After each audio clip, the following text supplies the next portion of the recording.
vicepresidentes de suministros, para preguntarles qué era importante a la hora de cuando recibían un comprador, un vendedor, qué era importante, qué variables ellos determinaban o calificaban para determinar o tomar su decisión de compra.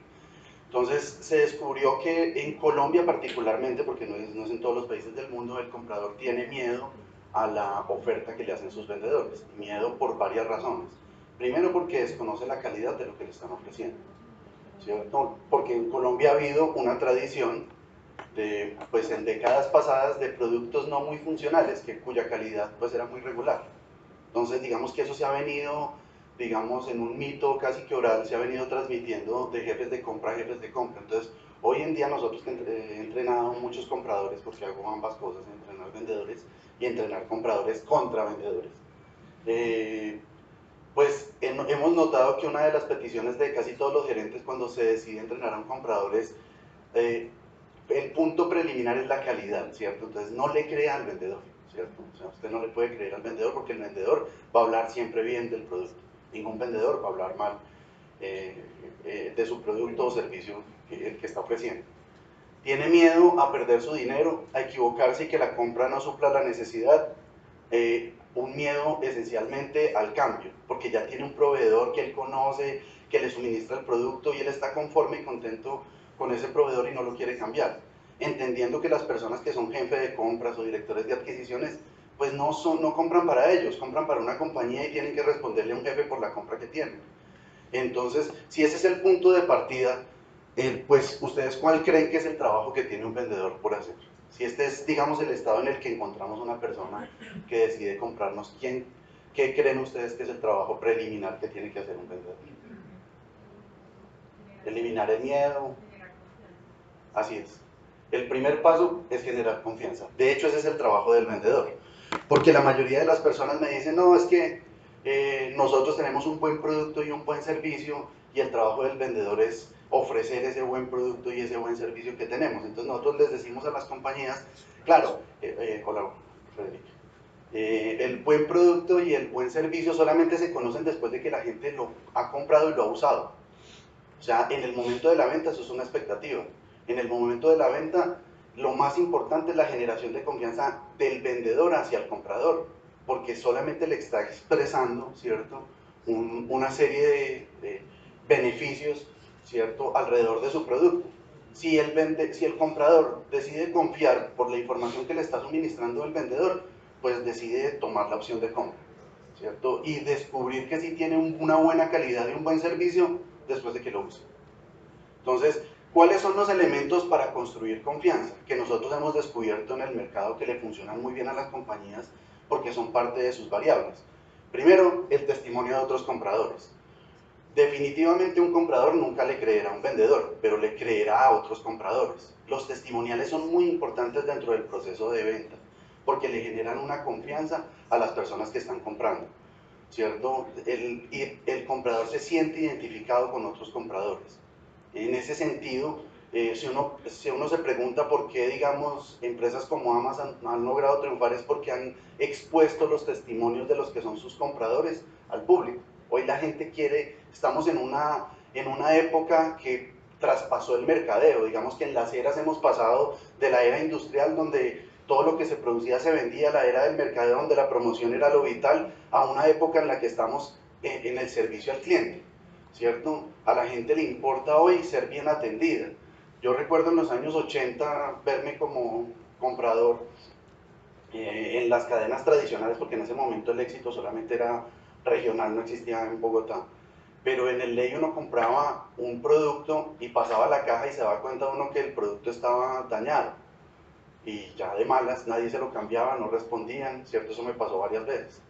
¿Sí? Hoy en día, claro, uno hace el reclamo, le mandan uno a la casa, le piden permiso, le piden perdón, ¿cierto? Le mandan una carta con excusas, ¿cierto? Porque estamos en una época diferente.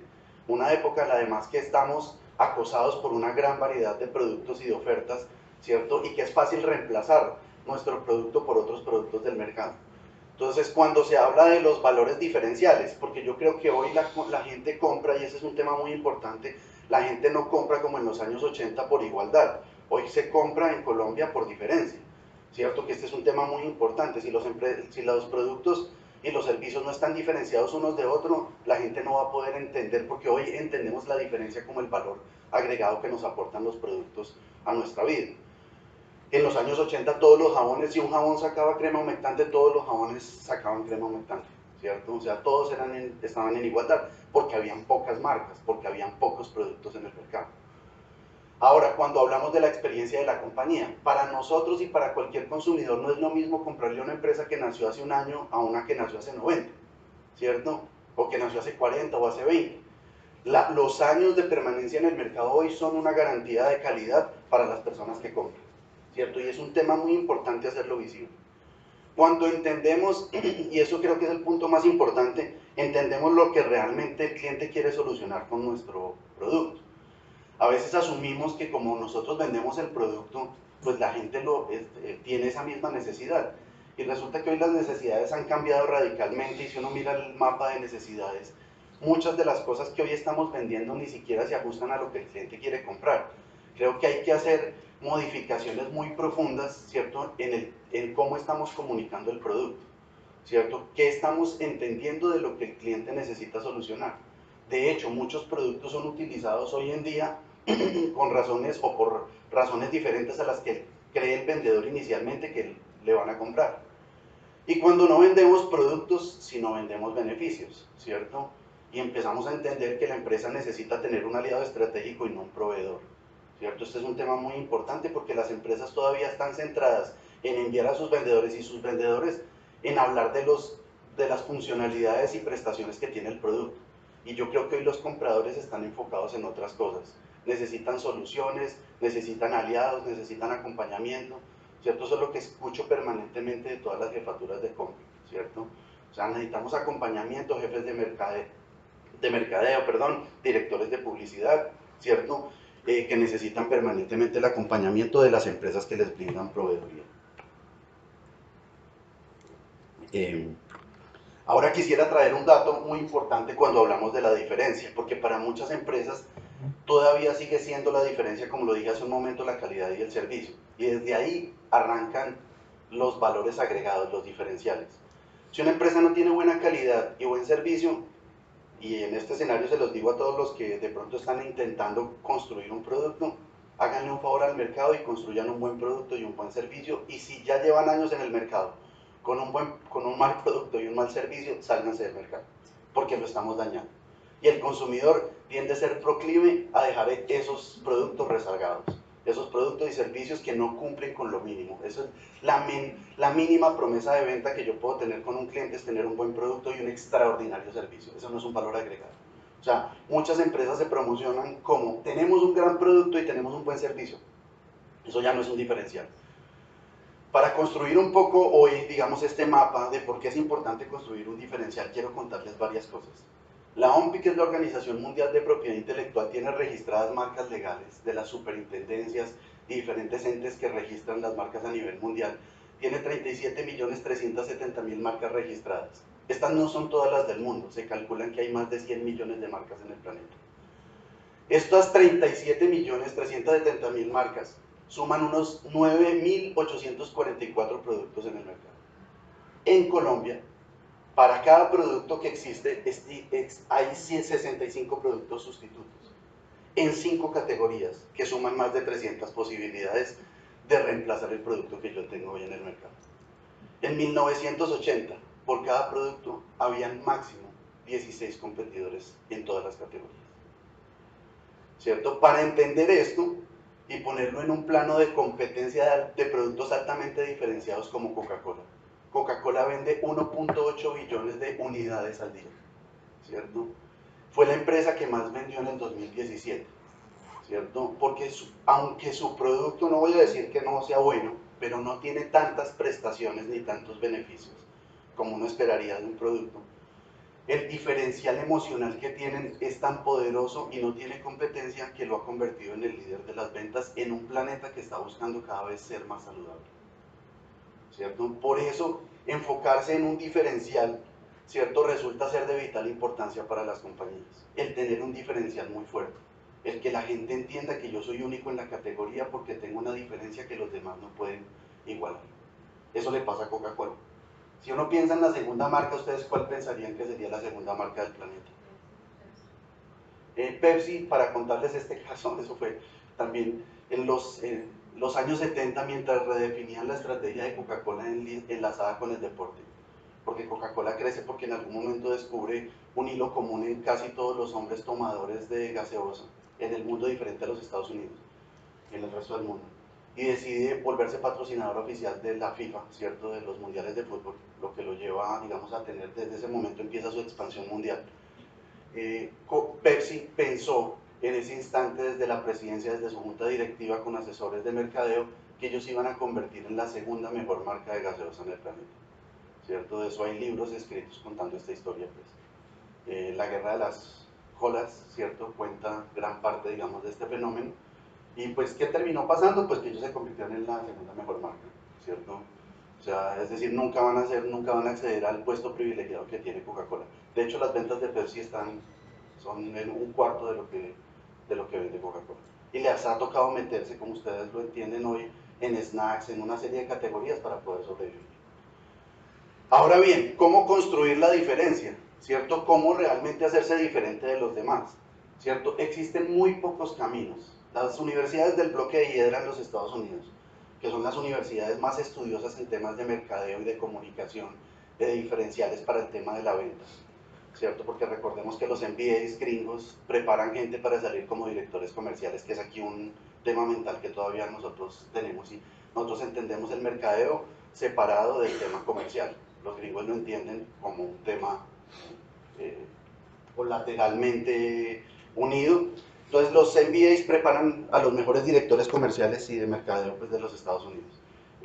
Muchas de estas universidades se han dedicado a estudiar cómo generar la diferencia, y particularmente un documento, ¿cierto?, que podamos traer hoy. Traigo un autor que se llama David Gómez, que los invito a que ustedes, digamos, lo sigan en un blog que se llama Bien Pensado, que es un hombre que ha tratado de aterrizar, digamos, toda esta cultura de la venta a Colombia.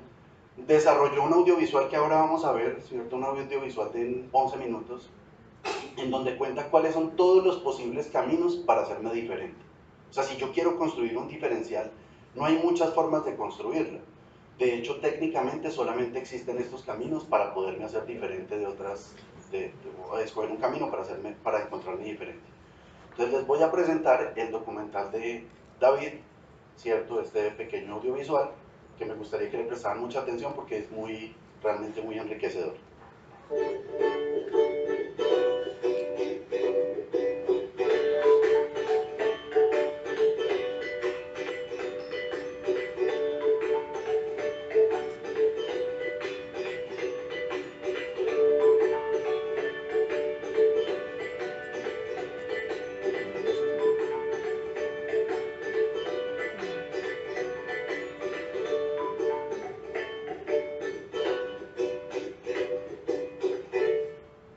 La primera alternativa de diferenciación es posicionarse diferente.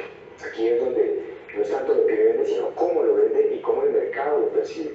Posicionarse diferente es, pese a que yo tenga el producto muy parecido al de los otros, o por lo que yo ofrezca, mi servicio sea muy similar a los demás, la forma como yo lo posiciono en el mercado, la historia que cuento y cómo lo presento puede hacer la diferencia. Por ejemplo, Hard Rock Café es un restaurante bar enfocado con un tema de música.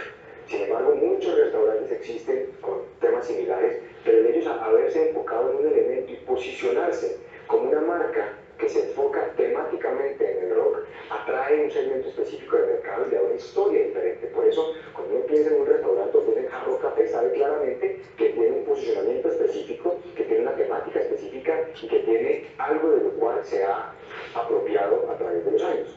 Otro ejemplo es el de unos lentes, unos anteojos OptiFog, que se han enfocado en vender y posicionarse como los anteojos con anti-vaho, anti-empañamiento. Muchos lentes tienen este beneficio, pero ellos, al haber sido consistentes en el tiempo, en su comunicación, en los comerciales de televisión, en la pauta publicitaria, en la experiencia de la marca, en todos los mensajes a través de los años, se han vuelto en la alternativa que la gente asocia cuando busca lentes anti-empañado, que son OptiFog.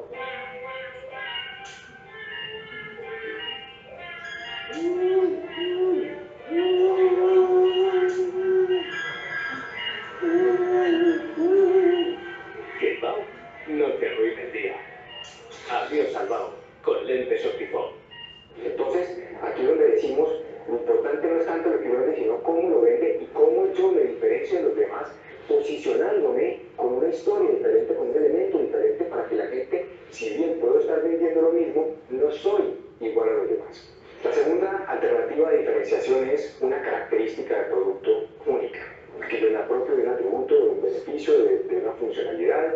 Aquí estamos hablando de algo que no hace nadie más, que no tienen mis competidores, un componente, algo en particular que yo puedo presumir que yo tengo, pero que los demás no tienen. Piense, por ejemplo, en el algoritmo de Google. Hoy en día Google tiene un algoritmo que no es secreto, el secreto del algoritmo no es secreto, que es su gran variable de diferenciación, y es que hace que los resultados que arroja sean mucho más eficientes y más relacionados y relevantes con lo que uno busca por su algoritmo. Entonces, técnicamente, su diferencial, su característica de producto es el algoritmo, algo que nadie más tiene y que diferencia a Google del resto. Otro ejemplo es Nivea bajo la ducha. Es una crema corporal donde, partiendo de la necesidad de las mujeres de echarse crema, pero sabiendo que les tomaba mucho tiempo, que después salían de afán de la ducha, entonces no usaban tanto el producto. Entendiendo esto, hoy en día tienen un producto que los diferencia de otras cremas corporales porque se puede aplicar durante la ducha. Entonces, esta característica específica del producto diferencia a Nivea bajo la ducha del resto. Y es que, si bien todas son cremas corporales, esta hace algo porque tiene alguna composición diferente que le permite a la mujer aplicarse la crema durante la ducha. El tercer elemento de diferenciación es el nivel de servicio. Aquí nos referimos a llevar el servicio realmente a un nivel extremo, impensable y que supere cualquier expectativa del cliente de nuestra categoría. Aquí no es hacer la cosa un poquito mejor que los demás, no es diferenciarse en dar un 10% mejor de servicio. El cliente no nota eso. Uno tiene que ser con un servicio sorprendente y ridículamente bueno y extraordinario para que el cliente diga, wow, eso lo estamos buscando. Y eso es una gran oportunidad porque infortunadamente el servicio mediocre abunda. Y esto le da la oportunidad a aquellas compañías que lo identifiquen y se comprometan con un nivel de servicio sorprendente, más allá de cualquier cosa pensada por un cliente, a realmente dominar la categoría. Por ejemplo, hay un supermercado, Carulla, que ha implementado promesas Carulla. Uno pensaría como consumidor que ir al supermercado y encontrar un producto es algo normal, y nos pasa con frecuencia. ¿Qué ha hecho Carulla? Pues no, si usted no lo encuentra, yo se lo llevo a su casa, sin costo de domicilio. Esto es llevar el nivel de servicio a un nivel que la gente no esperaría, pero que, wow, esto es lo que hace que yo prefiera una marca, un supermercado, un servicio o algo, porque tiene un soporte y se compromete mucho más allá del resto. La cuarta alternativa de diferenciación es el storytelling. Storytelling entendido como contar historias. Hoy en día está muy de moda el tema en las empresas, el storytelling lleva cientos de años, miles de años, hemos contado historias siempre, solo que aquí nos estamos refiriendo a que el usar la asociación de la marca con una historia puede ser la razón por la cual el cliente no prefiere. Piense, por ejemplo, en Harley Davidson. La asociación, no la historia de la marca. Aquí no hablamos de que la historia tiene que ser fantástica, maravillosa, inspiradora. No todas las historias son así. Pero yo puedo asociar la marca con una historia, un estilo de vida y algo que represente el comprar esa marca. Cuando yo compro una motocicleta Harley Davidson, estoy comprando una expectativa de un estilo de vida, de libertad, de ser un renegado el fin de semana, de poder exponerme a otras cosas con las cuales yo asocio y me cuento esta historia que la marca ha soportado por años, obviamente, para yo preferir una marca. Otro ejemplo son los zapatos Toms. Toms son unas alpargatas diseñadas por un norteamericano que creó este modelo de negocio, pero la historia detrás es que cada vez que uno compra un par de zapatos Toms, ellos donan otro par a una persona que lo necesita en algún país en desarrollo. Entonces no es la historia de la marca per se, pero la historia de que cada vez que yo compro un par de zapatos, ellos donan uno, en su filosofía de uno por uno, es lo que hace que la gente prefiera esa marca. La gente no compra solamente la marca Toms porque el zapato le parece bonito, sino porque de alguna manera está ayudando a una causa. Pero la razón de compra no es el zapato, sino la persona que yo puedo ayudar, además de que el usar ese zapato representa y hace que yo frente a los demás me muestre como una persona socialmente responsable, lo cual para muchos es muy importante. La quinta variable o alternativa de diferenciación es enfocarse en un nicho de mercado. Un nicho de mercado es un segmento de personas con necesidades y expectativas, deseos muy particulares. Tendemos a ser generalistas, no entendemos que no todos son clientes potenciales y que lo que uno vende no es para todo el mundo. Lo importante es entender que en la medida en que uno se enfoque en un segmento mucho más específico, mayores las probabilidades de ser relevante para estas personas, a diferencia de todos los competidores generalistas.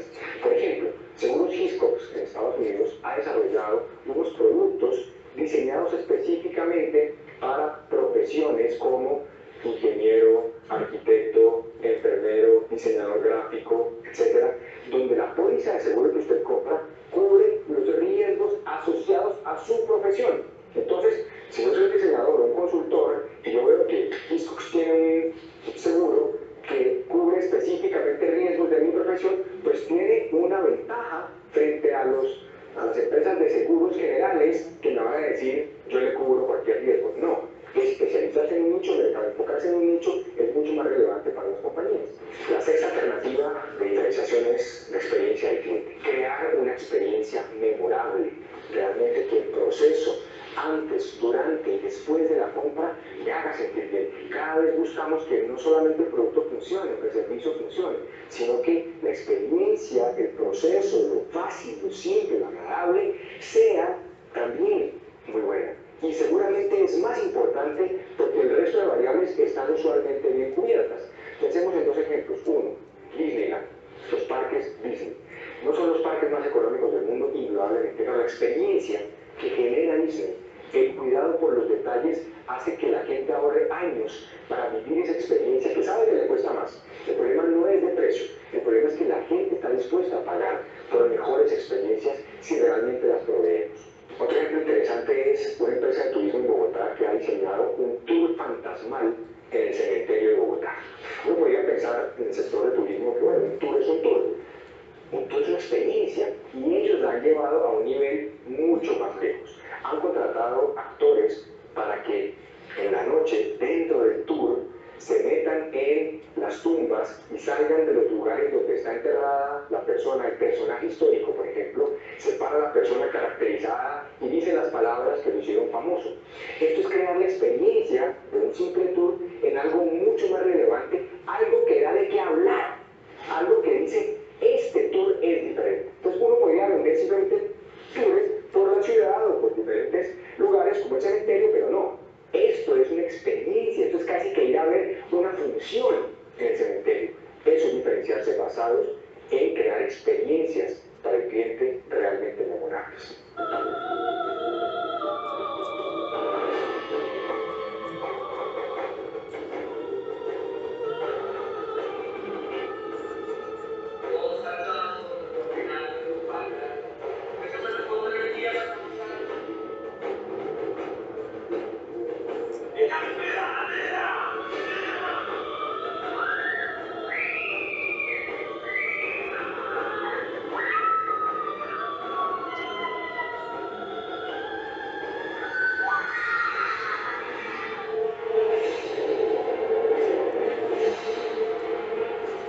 Siete, especializarse, hacer algo mucho mejor que el resto.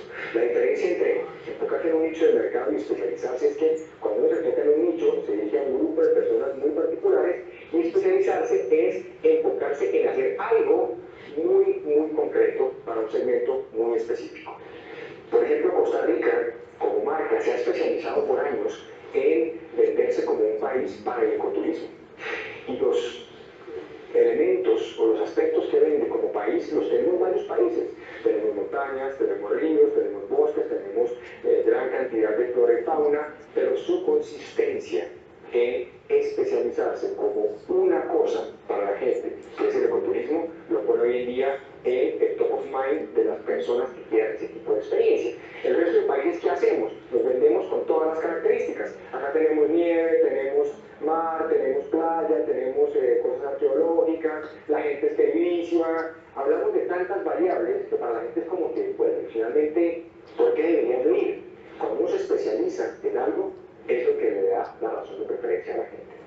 marca que se llama Skinny Cow, que es una marca de helados dietéticos, donde se ha especializado en vender solo helados dietéticos. Cuando uno se especializa, el cliente también asocia la especialización con una mayor oferta de alternativas. Y esto es una buena cosa, porque si yo quiero un helado dietético, la marca tradicional seguramente tendrá, que además vende helados no dietéticos, 3 o 4 sabores dietéticos. Pero si yo solamente vendo helados dietéticos, como cliente puedo acceder a 10, 15 o 20 sabores diferentes, que es lo que realmente yo estoy buscando, si soy el tipo de consumidor que quiere eso. Entonces, especializarse se convierte en una opción mucho más atractiva para la gente porque tiene más alternativas y porque el cliente prefiere ir donde el especialista, uno va donde el generalista. Hay una nueva forma de diferenciación. La octava alternativa es distribución, es decir, estar en lugares más convenientes o tener acceso a canales que le permitan al cliente y facilitarle que nos compre. Hay muchas alternativas. Usualmente usamos los canales tradicionales, pero cada vez más vemos cómo empresas tienen innovación en este frente. Por ejemplo, las máquinas expendedoras. Best Buy vende electrodomésticos en estas vending machines. En Colombia, Punto Blanco vende medias. Acá hay diferentes ya industrias que están explorando el tema no solo de snacks, que es el tradicional, sino cómo yo puedo facilitarle a la gente la compra del producto en disponerle más convenientemente el producto, cómo yo puedo a través de internet, por ejemplo, tener canales nuevos alternativos, como empresas de consumo masivo, como Nutresa en Colombia tiene su modelo Novaventa, donde vende productos de consumo masivo que yo podría encontrar en cualquier tienda de la esquina por catálogo. Se apalanca en las señoras y en los barrios para que vayan a ofrecer los productos, me hace que llegue antes que la competencia. O pensemos en una empresa en Bogotá, Mondiu, que vende zapatos a domicilio en una van que ha adecuado por dentro como un local, con los estantes y con todo como debe lucir. Entonces el cliente busca la marca en internet, selecciona el producto, pide la cita y luego la van va hasta su casa u oficina para darle toda la experiencia de compra dentro de la van. Esto es crear nuevos modelos de distribución, o como el caso de Bonais, venta en los semáforos. Hay muchas alternativas que uno puede trabajar y empezar a considerar para ver cómo llego de una manera diferente y a través de un canal diferente, usando la distribución como un modelo de diferenciación. La alternativa número 9 para diferenciarse es el diseño. Aquí no hablamos de los beneficios, características funcionales, sino la forma como luce. Uno compra muchos productos porque le parece cool, porque luce bonito, se ve bonito, me parece súper lindo, punto. No hay razones racionales, valga la redundancia, de por qué yo compro una marca. En muchos casos es simplemente porque si bien funciona bien, puede no ser el más tecnológico, pero luce muy bien. Piensen en el iPod. Cuando Apple lanzó el iPod, funcionalmente no era el mejor reproductor de MP3. Probablemente los que lo estuvieron antes eran marcas mucho más robustas, mucho más técnicamente mejor construidas que el iPod. Pero el iPod lucía mucho más bien, mucho mejor. Y fue el diseño lo que hizo que el iPod fuera la marca dominante. Y hoy en día, en muchas categorías, por eso Apple tiene una gran preferencia básicamente por el diseño, por la forma como luce. Deberás hacerlo. La nevera es un producto funcional, algo tradicional, por años. Todas las neveras hacen más o menos lo mismo, enfrían y congelan. Sin embargo, se ha enfocado en el diseño como una variable de diferenciación. Ellos incluso se involucran y vinculan la marca con diferentes eventos de moda en Colombia para que no sea solamente el beneficio de que enfríe y congela, que todas lo hacen, más el compartimiento X y Y, sino que se han asociado, por ejemplo, con Justo Barcelona para sacar colecciones que lucen y son mucho más atractivas para un segmento específico donde, por ejemplo, para muchos jóvenes, la nevera dentro de su apartamento está a la vista de los visitantes, tiene que lucir bien, o así no esté a la vista. Yo me quiero sentir diferente, tener un producto diferente con diseño que sea muy agradable a la vista, y ahí es como una marca de un producto tan funcional como una nevera se ha enfocado en promoverse, no en el que enfría, no en el compartimento, no en el flujo de aire, etcétera, sino en su exterior, en el diseño y cómo luce gráficamente y visualmente para sus clientes. Colección Textura Set by Justo Barcelona. La mezcla perfecta entre diseño e innovación. Finalmente, los procesos. La décima alternativa para cosas. El proceso que sigo antes de que el cliente compre el producto o disfrute del servicio.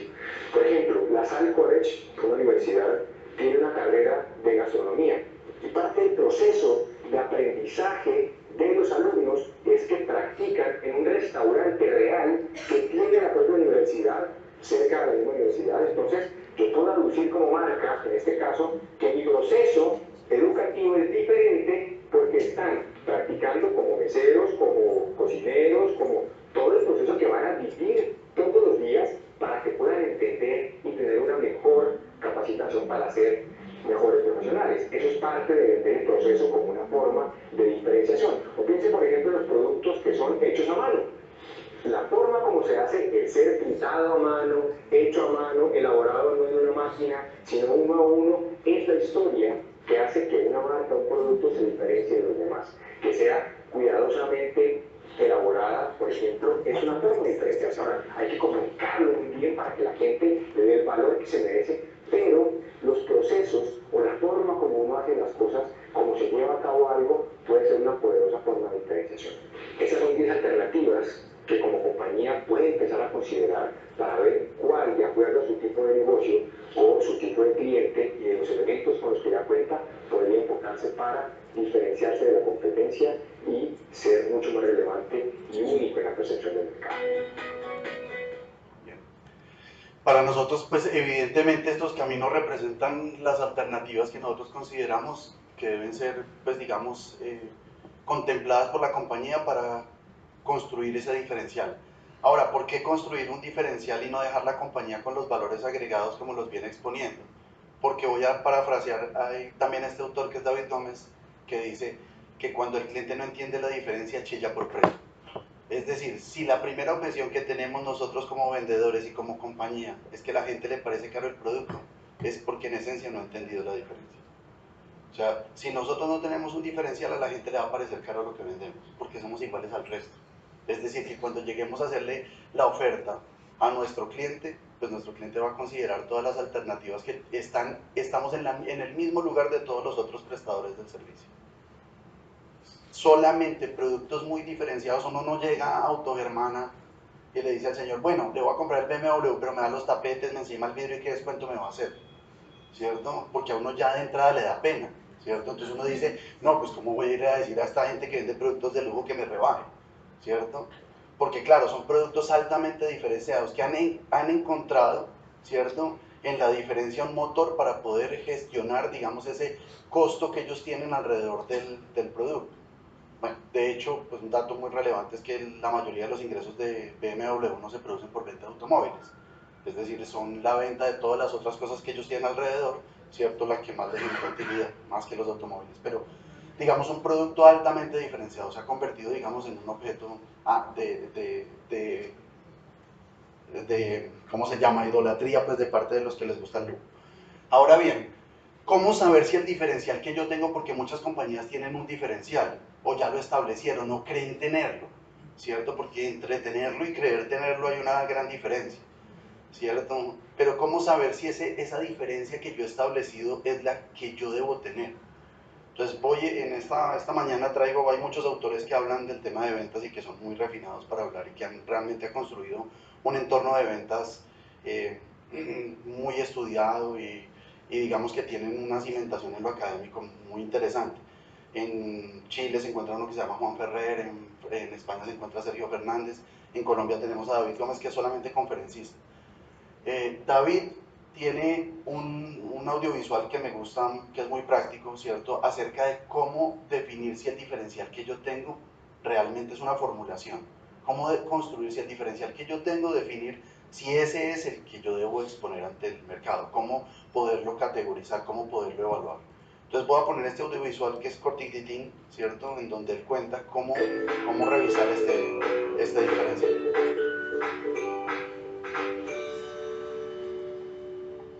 ¿Cómo definir qué diferenciales comunicar? Y bueno, volví a mis épocas de universidad, profesor universitario. A veces los tableros y el tema analógico sigue siendo importante. He tratado de estructurar más o menos un proceso para que uno entienda cómo organizar todos los argumentos para comunicar. Porque usualmente cuando uno tiene que decirle a un cliente por qué es una mejor opción, uno suelta una retahíla de beneficios por esto, y el cliente queda al final y dice, y al fin, ¿cuál de esos es lo importante? Cuando uno quiere comunicar todo, al cliente como que no se le queda nada con otro problema. La competencia dice exactamente lo mismo. Entonces uno siempre dice, no, escójame a mí porque tengo pero es difícil para el cliente entender. Entonces, por eso he tratado de decir una pregunta muy frecuente, ¿cómo yo sé cuál argumento le debo comunicar al cliente dependiendo de eso? Por eso, el punto de partida siempre será su mercado objetivo, su segmento de clientes. ¿Cuál es este nicho? Porque uno además tiene como compañía varios segmentos. Cada segmento necesita un diferencial diferente, porque no todo el mundo aprecia lo mismo. Entonces, lo primero va a ser, defina claramente el tipo de cliente para el cual usted va a construir su argumentación y al cual le va a comunicar por qué es una mejor opción. Una vez tenga esto claro, lo primero que va a hacer es definir lo que ya hemos hablado en otras ocasiones, que es la propuesta de valor, que es la sumatoria de todos los beneficios que usted ofrece. Esto es como cuando me compra a mí, ¿qué es lo que me compra? Porque recuerden que la gente no compra solamente un producto o un servicio, sino todo lo que está alrededor. Y toda esta sumatoria, desde la entrega en 24 horas, el soporte técnico, la garantía, la experiencia, etcétera, todo esto es lo que compone la propuesta de valor. Entonces, arranque por ahí. ¿Qué es todo lo que ofrece? Que es, además, fácil, porque es la retahíla que uno siempre ha contado. Luego de estos, identifique cuáles son beneficios y cuáles son diferenciales. También hemos hablado en otra ocasión que beneficios no son diferenciales. Beneficio es lo que yo tengo, que es súper bueno, súper chévere, pero la competencia también lo tiene. Entonces, finalmente, es bueno tenerlo, pero todos lo ofrecen. No es fuente o punto de diferenciación. Pero hay algunos puntos que uno dice, sí, una vez uno toma los beneficios que hay de los competidores y los traslapa con los de uno se da cuenta que tiene algunos que realmente no los ofrece la competencia. Esa es la diferencia. Entonces, tengo una imaginación bien profunda y trate de pensar que los círculos no llenos son simplemente beneficios, que todos lo ofrecen, pero aquellos que tienen el rellenito son diferenciales. Entonces, ¿qué hace esto? Usted ya está separando cuáles son beneficios, cuáles son diferenciales. Segundo paso, toma esto, lo pone acá y dice, bueno, esta es mi propuesta de valor y tengo claro que unos de estos son diferenciales, otros lo ofrecen todos. Segundo filtro es, ¿cuáles valora el cliente? ¿Cuáles no valora? ¿Por qué es importante eso? Porque a veces uno ofrece cosas que a uno le cuestan, pero que a veces no le importan. Entonces pasan de ser un valor agregado a ser un costo agregado. Es decir, a ti le cuesta, pero la gente no paga por él. Entonces, o uno lo quita o lo comunica. Entonces, si son cosas que la gente dice, no, chévere, pero mejor quítale, bájale el precio, las quitamos. Entonces, este es un beneficio, lo ofrecen todos, pero puede que la competencia también lo siga ofreciendo y siga perdiendo plata. Yo no, lo quito y ya no lo ofrezco. E incluso algunos diferenciales, que uno está orgulloso de que ofrece cosas que los demás no, el cliente no las valora. Entonces, por eso, este filtro, ese segundo paso es cómo yo elimino de aquellos beneficios y diferenciales cuáles son los que al cliente no le importan para no yo seguir gastando plata en cosas que no tienen retorno sobre esta inversión. Tercer paso, una vez usted traslapa esto para acá y dice, bueno, tengo ya esto, me quedan estos acá, pues pasamos de 9 a 7. De los dos diferenciales que tengo, que me quedaron acá, digo, ¿cuál es más importante para ese segmento de mercado? Si uno fuera como a jerarquizarlo, ¿cuál tengo la posibilidad de comunicarlo, de ser mucho más relevante para el segmento? Digo, de pronto este es más importante que este. Jerarquía. Esto lo paso al cuarto paso y ya lo que hago acá es decir, bien, ya tengo toda mi artillería, los 7 argumentos, en qué orden yo cuando estoy frente a un cliente le voy a explicar por qué yo y no otro. Y esto no es solamente frente a un cliente, para la comunicación, para la página web, para la valla, para cualquier tipo de información que le dé a un cliente, no lleguen a los clientes de todos los bullets y 30.000 beneficios, eso no diferencia. Tenga uno que sea punta de lanza, que es el que dijimos, que la relevancia para el cliente es más importante, arranque por ese. Para este cliente, este tema es el más importante. Por ejemplo, la entrega en 24 horas, porque el resto no lo hace y sé que esto es lo que más me aleja del resto. Utilice ese argumento de entrada, sea muy claro, luego el siguiente, que usted sabe que es importante, y de ahí en adelante, beneficios. Cosas que puede que todos ofrezcan, pero que el cliente debe saber que también ofrecen, que son como requerimientos mínimos de su categoría, pero que sabe que complementan la propuesta de valor. Entonces, en esencia, todo este proceso lo que está buscando es darle orden a la cantidad de argumentos, beneficios y cosas que le cuentan los clientes en desorden, para que sepan que no todos los argumentos son importantes. Seleccione una punta de lanza, jerarquice y construya eso. En resumen, primer paso, identifique diferenciales, es decir, de su propuesta de valor tenga claro que no todos son diferenciales. De pronto solamente algunos son cosas que usted ofrece que los demás no lo hacen igual. Segundo paso, elimine lo no valorado, es decir, hay cosas que son chéveres, pero al cliente no le importan, chao, pues chao. Tercer paso, priorice por relevancia. De mis diferenciales, ¿cuál es más importante que otro? Para ese cliente, recuerde, tipo de cliente. Cuarto paso, arme el árbol, tenga imaginación así, presuma que eso es un árbol. Arme el árbol de argumentos. ¿Cuál es el más importante? Que va a ser la puerta de entrada, la punta de lanza para decirle al cliente por qué yo y el otro, y en este orden, argumento todo. Que de otra manera, hemos hablado en otras ocasiones de las tres características de un buen diferencial. Aquí también se ven. Si uno fuera como a reflejarlas, cuando uno dice, ¿qué elementos tiene un buen diferencial? Aquí están, recuerden. Primero, único en la percepción del mercado. Segundo, tiene que ser valorado por el cliente. Y tercero, tiene que ser específico y fácil de comunicar. ¿Cómo se ve esto acá? Primero, debe ser único en la percepción del mercado. ¿Qué significa eso? Que no todo lo que uno ofrece son diferenciales. Primer paso. Segundo, valorado por el cliente, porque si no lo valoran, no paga por él.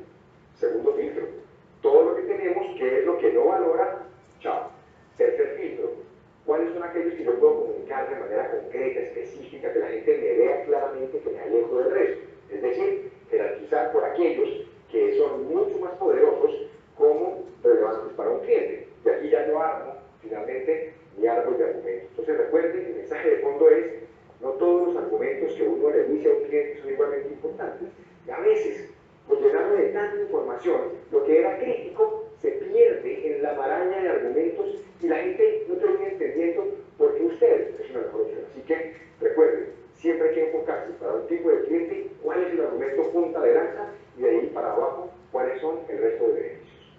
Chao, pescado. Bueno, entendiendo, digamos, esta pequeña formulación que hace David, me parece que es muy práctica para que los empresarios se cuestionen sobre lo que están ofreciendo como diferencia a sus clientes, ¿cierto? Entonces, para construir, digamos, inicialmente, como es el objeto de esta charla, equipos altamente competitivos, se necesita primero generar un sistema que a las personas que son nuestros clientes les pueda generar confianza. Es decir, enfocado en cuáles son los testimonios de otros clientes que han comprado, ¿cierto? Cuántos años tiene la compañía en el mercado, qué clientes ha atendido, con un claro diferencial para poder ofertarlo al mercado. Pero lo subsiguiente que tendremos es revisar qué tipo de vendedores nosotros somos, ¿cierto? Tenemos dentro de nuestra compañía o están dentro de los equipos comerciales. Se han identificado aquí en Colombia varios estudios de varias universidades que se han realizado, ¿cierto? La Universidad de los Andes ha realizado estudios muy profundos sobre el tipo de vendedores que existen en Colombia. A la luz de lo que han expresado, digamos, los organismos, pues todas las otras universidades que estudian, digamos, el tema comercial en otros países. Y entendemos hoy que hay 4 generaciones de vendedores, ¿cierto? La primera generación es ese vendedor que nace, ¿cierto? Que cree que ser vendedor se nace y no se hace, no se puede preparar, es amigo de los clientes, ¿cierto? Es charlatán, extrovertido, simpático, embaucador, ¿cierto? Llega donde el cliente y él es amigo del cliente, él sabe dónde vive el cliente, cuántos hijos tiene, se enfoca, la mitad de su conversación está destinada a preguntarle cómo le fue en las vacaciones, ¿cierto? ¿Qué hizo la semana pasada, ¿cierto? Y al final le vende, digamos, le toma un pedido al cliente, le pregunta si necesita que le reemplace el stock, el inventario que tiene, ¿cierto? O le ofrece el servicio que se tiene y ya. No entiende medianamente el producto y servicio que está ofreciendo, pero no lo entiende encadenado o no lo entiende puesto en la cadena de valor del cliente. La segunda generación le suma a lo simpático, a lo extrovertido y al pensar que para ser vendedor hay que nacer, ¿cierto? Un conocimiento mucho más detallado de los beneficios que tiene el producto, ¿cierto? No sabe, digamos, sabe funcionalmente cómo operan los servicios y los productos, pero no sabe cómo podría eso beneficiarle al cliente, que es, creo yo, en 600 compañías que yo creo hemos atendido en este lapso de tiempo, no he encontrado en ninguna, y entendiendo ninguna, las grandes compañías que han nacido en Colombia, que tenga claro qué es lo que su cliente le compra, ¿cierto? Es decir, él le suministra un producto porque él cree que el cliente le está comprando ese producto porque lo necesita literalmente como él se lo está ofreciendo, ¿cierto? Después, cuando uno hace una investigación, el cliente necesita otro tipo de cosas, ¿cierto? Detrás de las consultorías, asesorías, necesita acompañamiento. Detrás de muchos productos necesita suplir una necesidad que está en un radio diferente al que uno piensa como productor o generador del producto o servicio que las compañías le están comprando o el jefe de compra le está comprando. La tercera generación es un vendedor súper técnico, no, pues digamos, es un vendedor que conoce muy bien las características organolépticas del producto y se puede expresar muy bien y puede hacer pruebas con este producto y juega con esas características. No estoy haciendo una crítica, pero voy a emular esto, pues como los vendedores que ustedes encuentran en Catronics de celulares, ¿cierto? Es un tipo que coge el celular, esto está hecho con doble núcleo, pantalla reforzada en titanio, doble cámara de 7 megapíxeles, y le dan toda una información técnica y en algún momento cogen incluso el celular, lo botan al piso y se le paran encima para demostrar todo lo que ellos han hablado acerca de los beneficios funcionales que tienen. Entonces es un vendedor que conoce muy bien lo técnico, ¿cierto? Lo funcional del producto, o sea, conoce cada detalle de cómo operan los aparatos o los servicios que está vendiendo.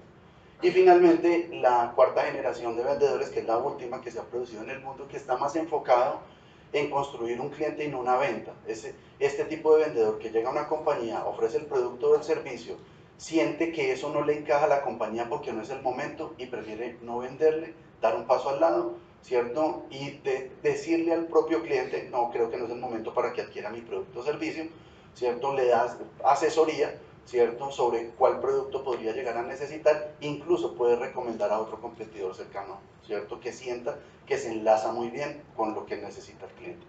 Entonces, estos vendedores están enfocados en otro tipo de cosas, en el mercado, porque le entregan información de valor a sus clientes, en la rentabilidad que los clientes pueden llegar a tener, se convierte en un aliado estratégico para el cliente al que le están atendiendo, porque le llevan, pues aparte de tener información de mercado, le ayudan a gestionar objetivos corporativos a su cliente.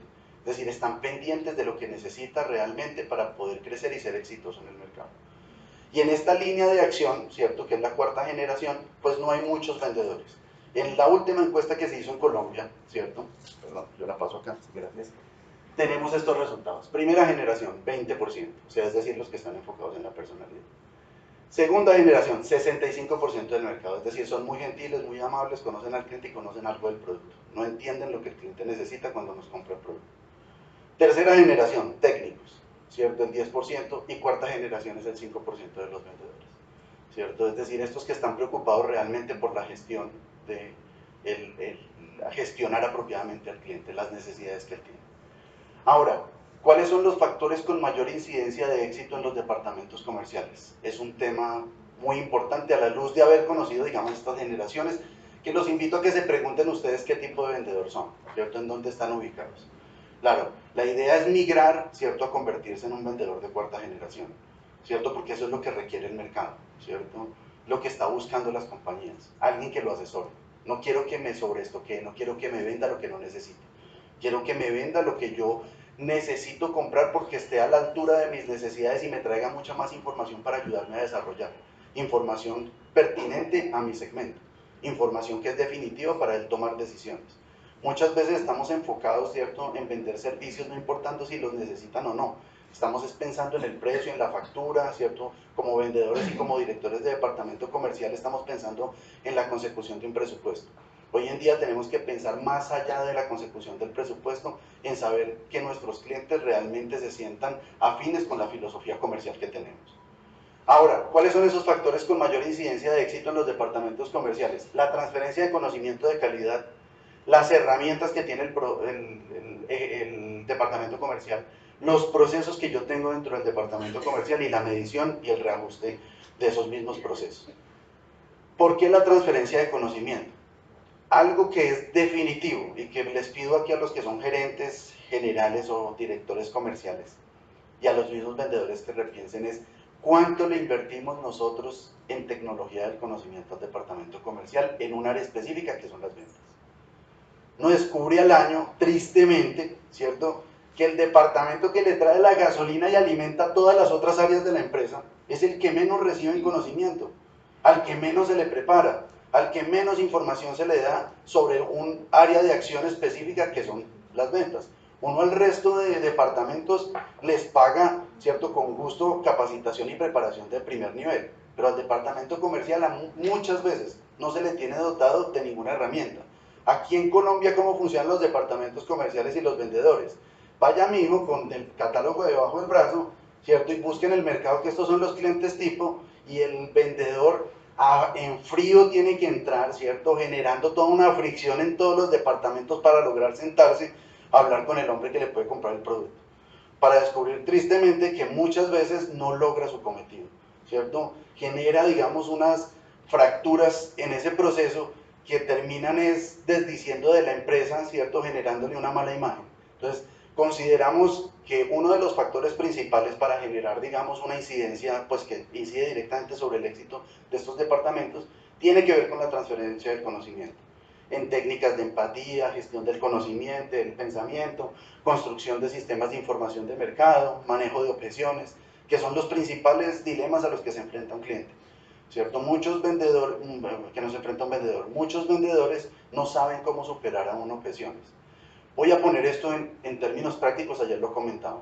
Si dibujáramos un plano cartesiano, donde 0 fuera, digamos, el inicio de la capacitación, estaría en -5, más o menos, un vendedor, es decir, estaría por fuera del plano cartesiano, del inicio mínimo de capacitación en ventas, si su principal objeción es el precio.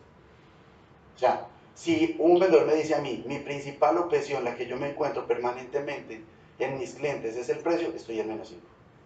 O sea, tendríamos que hacer todavía un andamiaje para llevarlo a 0 de conocimiento, para que este factor, que es un tema de argumentación, de técnica argumentativa, que tiene que ver con el manejo de objeciones, no sea la principal, en ella la principal causa no sea el precio. Ahora, ¿qué herramientas debo tener para mi departamento comercial? ¿Cierto? Herramientas de prospección. Hoy en día hay un sinnúmero de herramientas dispuestas en el mercado para ayudarme a seleccionar de la manera apropiada los clientes que yo necesito, que son los clientes tipo que mi compañía tiene que tener. En ese sentido tengo la anticipación estratégica, la vigilancia estratégica, la segmentación de bases de datos y los CRM, que son definitivos. Los CRM hoy se han vuelto predictivos, ¿cierto? Soho CRM, que para mí, digamos, es como el Google de estas aplicaciones, ya tiene una función predictiva, es decir, me puede ayudar con su dispositivo de inteligencia artificial a medir en qué clientes tengo mayor probabilidad y mayor certeza de cerrar un negocio. Es decir, si estoy llevando un negocio con los pasos que yo he decantado, él va a ir aprendiendo y me va a decir si yo soy juicioso alimentando el CRM. Me dice, ve, en este cliente tenés el 85% de probabilidades de cerrar si haces esta acción, ¿cierto? Que es la que él ha entendido que nos ha llevado al cierre. Entonces, hoy estos sistemas se han vuelto predictivos. El tema de anticipación estratégica hoy se lleva a niveles, aquí hay varias compañías de anticipación estratégica en Colombia, que incluso le pueden hacer rastreo a uno en la red de clientes que están buscando un producto o un servicio. ¿Cómo funciona esto? Nosotros hemos trabajado con anticipación estratégica, que así se llama la empresa, pero que aquí en Colombia hay muchas más y varias universidades brindan este servicio. Localizan por las búsquedas en redes sociales en Google a los clientes. Entonces, si un cliente está buscando, por ejemplo, no sé, una empresa de diseño de empaques, ¿cierto? Y colocó en Google, él le hace el rastreo para saber si eso también lo hizo en redes sociales, ¿cierto? Y entregarme, digamos, un derrotero y darme un nombre. Y decirme, esta es la persona y yo se lo puedo enlazar para que usted le haga comunicaciones precisas a este cliente. De hecho, aquí pues que se encuentra Sara de Wiccan, ese es un tema muy usual en el tema en marketing digital, ¿cierto? Hoy todos los sistemas están integrados. La última noticia fue que MailChimp se integró con Google para hacer marketing y remarketing desde el mail, ¿cierto? Entonces, hoy en día yo puedo lanzar mail y hacerle seguimiento a todos mis clientes si hacen búsquedas en Google. Entonces, digamos, hoy todos estos sistemas se están alineando para generar mayores herramientas, todo sobre la base de la prospección, de conseguir clientes nuevos. Ahora, herramientas de construcción de oportunidades. Están los call centers que los BPO se han especializado en la consecución de citas. Eso a mí me parece que es un elemento rentable en las empresas.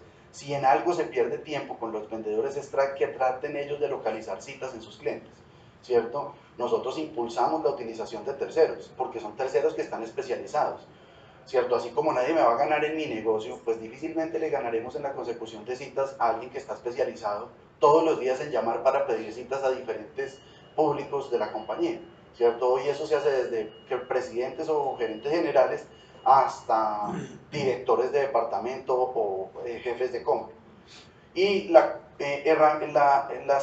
relaciones públicas que hoy se han encaminado a construir oportunidades de negocio.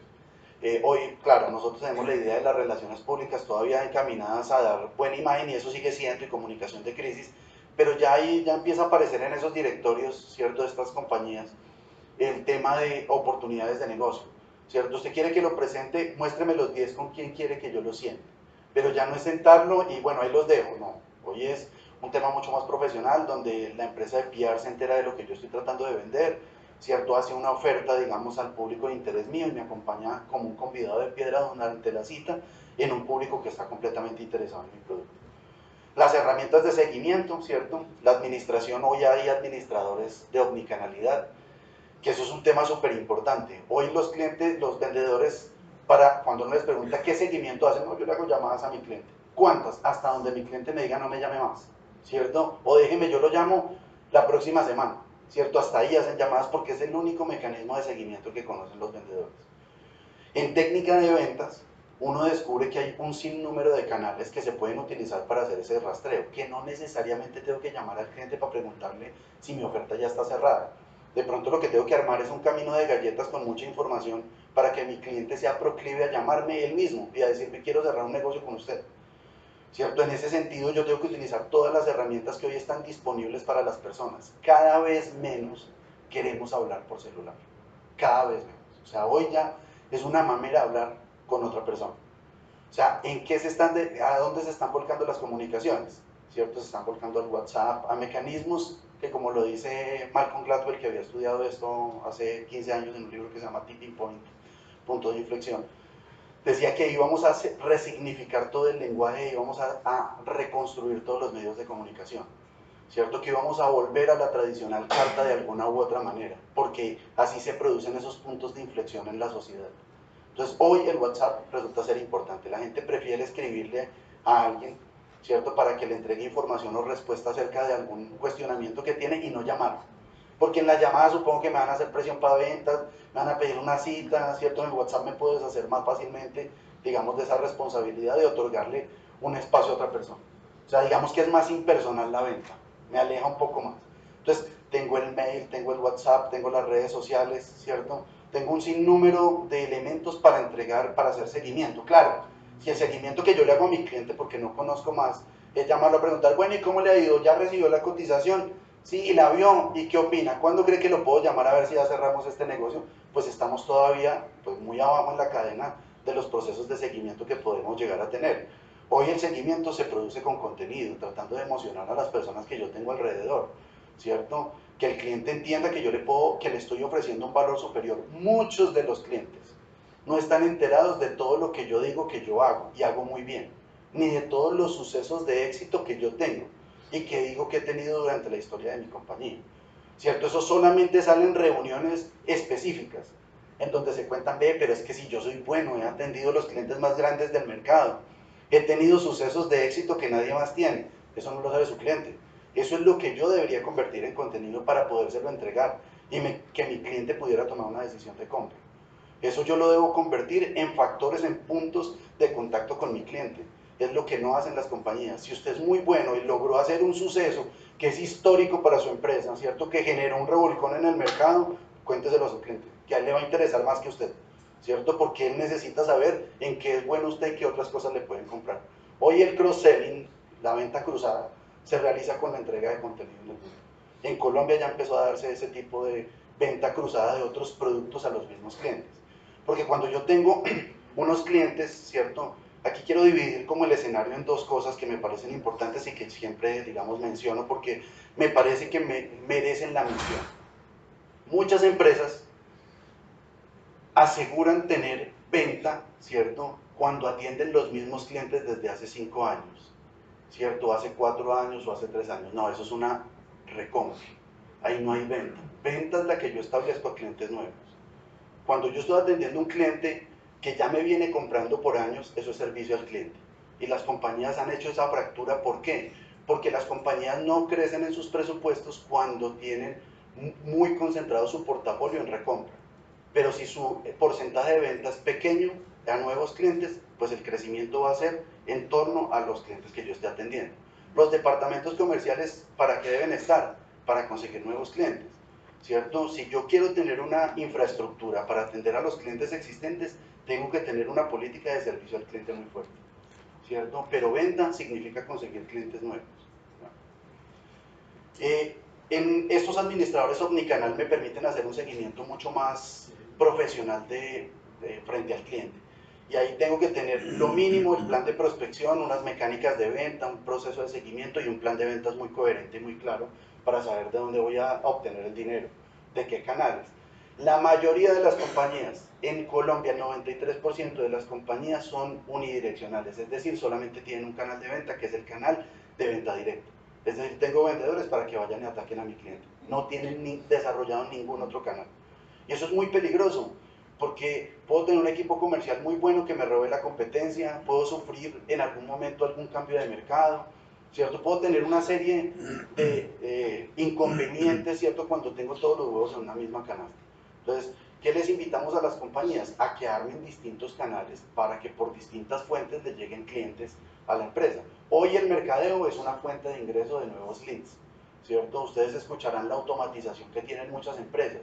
Un cliente llama, deja los datos en una landing page, esa landing page es de aquí en adelante un sistema, ¿cierto? Un software se encarga de enviarle un correo cada semana motivándola a que venda, y depende de las acciones que vaya teniendo el cliente, pues se van tomando decisiones, porque el canal digital sí vende, y vende cualquier producto y vende cualquier servicio, ¿cierto? Aquí en Colombia le tienen el ojo puesto todas las grandes compañías de software y de desarrollo de sistemas y de aplicaciones, precisamente por esa razón, porque somos un país muy proclive a utilizar la tecnología, somos amigos de la tecnología y está creciendo mucho la brecha de compras por internet. Compras ya de alto turmequé, es decir, ya no estamos hablando de comprar los zapatos y comprar la olla, sino cosas mucho más sofisticadas, repuestos, ¿cierto? Maquinaria, a lo que ya le hemos perdido el miedo, pues para hacer la compra, porque entendemos que encontramos de pronto más información en estos medios digitales que en la que nos puede brindar un vendedor. Y finalmente, digamos, un tema de medición y reajuste, que es el modelamiento estadístico, el conocer la venta perdida, que para nosotros es muy importante y que yo le he contado a varias personas. Para mí es muy importante saber cuánto cotiza un vendedor y cuánto cierra, y como vendedor debería ser una preocupación mía, ¿cierto? Para poder entender dónde están mis fortalezas y dónde están mis deficiencias. Si yo soy un vendedor que cotiza 100.000 millones de pesos al año y vende 200, pues una preocupación mía debe ser como vendedor enterarme de pronto de cuál es mi deficiencia para tratar de mejorarla. A lo mejor sea un problema en el cierre, argumentación, no tengo la suficiente técnica para hacer algunas cosas. Yo no me debo sentir, digamos, de alguna forma temeroso de conocer la realidad que yo estoy viviendo como vendedor.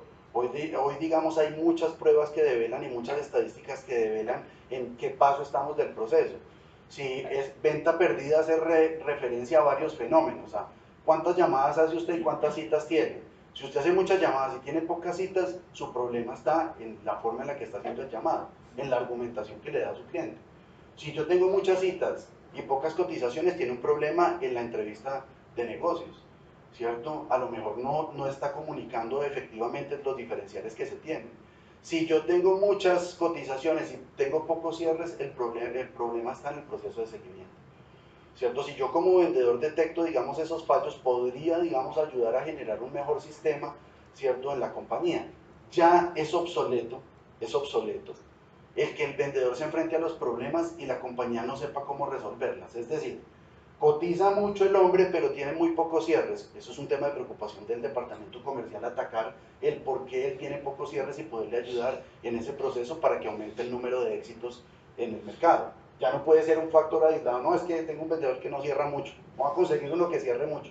No, eso ya no existe. De hecho, el cierre es la consecuencia de todo un proceso muy articulado del tema de ventas. La gente cree que hay buenos cerradores, vendedores cerradores. Yo en eso no creo. Yo creo en que hay un proceso adecuado que lleva al vendedor a que tenga un suceso comercial haciendo un cierre de negocios porque tiene toda una cadena de cosas que el cliente entiende y quiere comprar. En ese modelo estadístico, que es venta perdida, la participación de mercado y los ciclos, la medición de los ciclos económicos. Con esto voy a cerrar para irnos al break. El año pasado, ¿cierto? Muy pocas personas se enteraron de qué momento del ciclo estábamos. Entonces la gente decía, no, es que las empresas están muy apretadas y no quieren comprar. Y las ventas fueron más bajas que lo que años anteriores había ocurrido. Cuando la gente entiende, ¿cierto?, que la economía funciona por ciclos, que debe ser una responsabilidad de la empresa poderle transmitir eso a sus funcionarios y tomar las decisiones apropiadas. Uno entiende que estábamos al final de un ciclo, cada 10 años la economía entra en un proceso de reajuste, ¿cierto? Ese reajuste se tarda entre 1 y 3 años, de acuerdo a la escuela austriaca, que es la que más mediciones ha hecho. ¿Recuerdan ustedes la primera crisis que vivimos desde que podemos contarlas? Digamos, fue 1999 al 2000. La segunda que hemos vivido es 2008, ¿cierto? Y estamos en el 2017 viviendo finales del 2016, 2017, un reajuste de esa economía. ¿Por qué se producen esas fluctuaciones? Porque la economía necesita reajustarse por la entrada de nuevos actores o el desequilibrio de la balanza que se conoce en la economía. Pues que en algunos países que estamos regidos por bancos centrales, que son los que imponen las tasas de interés, tienen unos fenómenos de reajuste que la escuela austríaca ha medido. Ese proceso de ajuste dura entre 2 y 3 años, en donde de pronto la empresa el año pasado estaba diciendo, y lo he hablado con muchos empresarios, cotizaban mucho y no compraban nada. O sea, muchos departamentos eran más de cotizar como para que muestre algún tipo de gestión, pero no había plata para comprar, digamos, en esencia nada. ¿Qué deberían hacer las compañías? Aquí no digo específicamente porque cada una tiene un derrotero que tiene que seguir, digamos, una estrategia que tiene que lograr. Pero los que están enterados de estos movimientos, ¿cierto? Que son empresas internacionales, se preparan para estos fenómenos. Entonces, Mercedes-Benz el año pasado, desde finales del 2016, arrancó con una promoción, venga por las llaves de su carro y su primera cuota me la entrega en el 2019, ¿cierto? Está recogiendo las cuotas de finales de 2016, 2017 y 2018, ¿cierto? ¿Por qué razón? Porque para él esta era una venta retardadita, pero ahí estaba poniendo muchos carros en el mercado. De hecho, notamos que el mercado, y eso se vio en las cifras, el mercado de Mercedes se movió mucho en esta época. Entonces, ¿qué hacen las compañías? Buscan planes de financiamiento, ¿cierto? Logran establecer largos plazos de pago para los clientes, establecen cuotas de pago sin intereses en el futuro. Claro, porque si yo sé que lo que va a venir es un periodo recesivo en donde la gente no va a tener tanto dinero para invertir, pues yo tengo que tener una estrategia como empresa para ese momento, pero primero tengo que haber identificado el ciclo económico. ¿Qué dicen los especialistas de cuándo está resurgiendo nuevamente la economía aquí en Colombia? Los cálculos más alentadores dicen que entre agosto y septiembre de este año vamos a empezar a ver la recuperación. Otros nos dicen que en marzo del 2020 vamos a empezar a ver la recuperación porque estamos en la plena curva de esta ola, ¿cierto? Si quieren enterarse mucho más de los ciclos económicos, que es un tema muy bonito y muy, digamos, interesante, no solamente a nivel profesional, sino personal, que me podría indicar en qué momento yo debo comprar, invertir en finca raíz, comprarme un apartamento, comprarme un carro. De los ciclos económicos puedo entender mucho.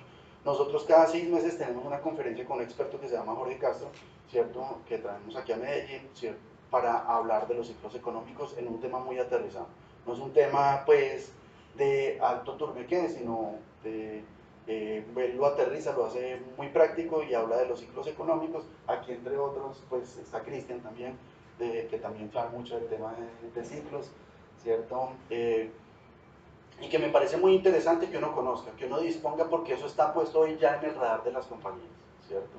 Entonces, hoy uno no necesita saber solamente de mercadeo, publicidad y de su producto en sí mismo, necesita saber de cómo va la economía, ¿cierto? Y esa medición, digamos, nosotros la hacemos parte, digamos, de este proceso comercial. Ahora voy a hablarles de un principio que es fundamental para nosotros en el ejercicio comercial, ¿cierto? Nosotros aplicamos varias técnicas para llevar la propuesta que nosotros tenemos de mercado o que esperamos que nuestros clientes tengan frente a sus otros clientes o sus clientes finales.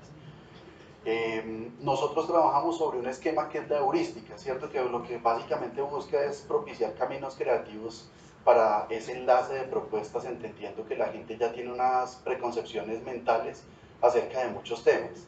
Entonces aprovechamos esos atajos y utilizamos este fenómeno para crear, digamos, en la mecánica comercial, el poder expresar de manera oportuna la diferencia o ese diferencial.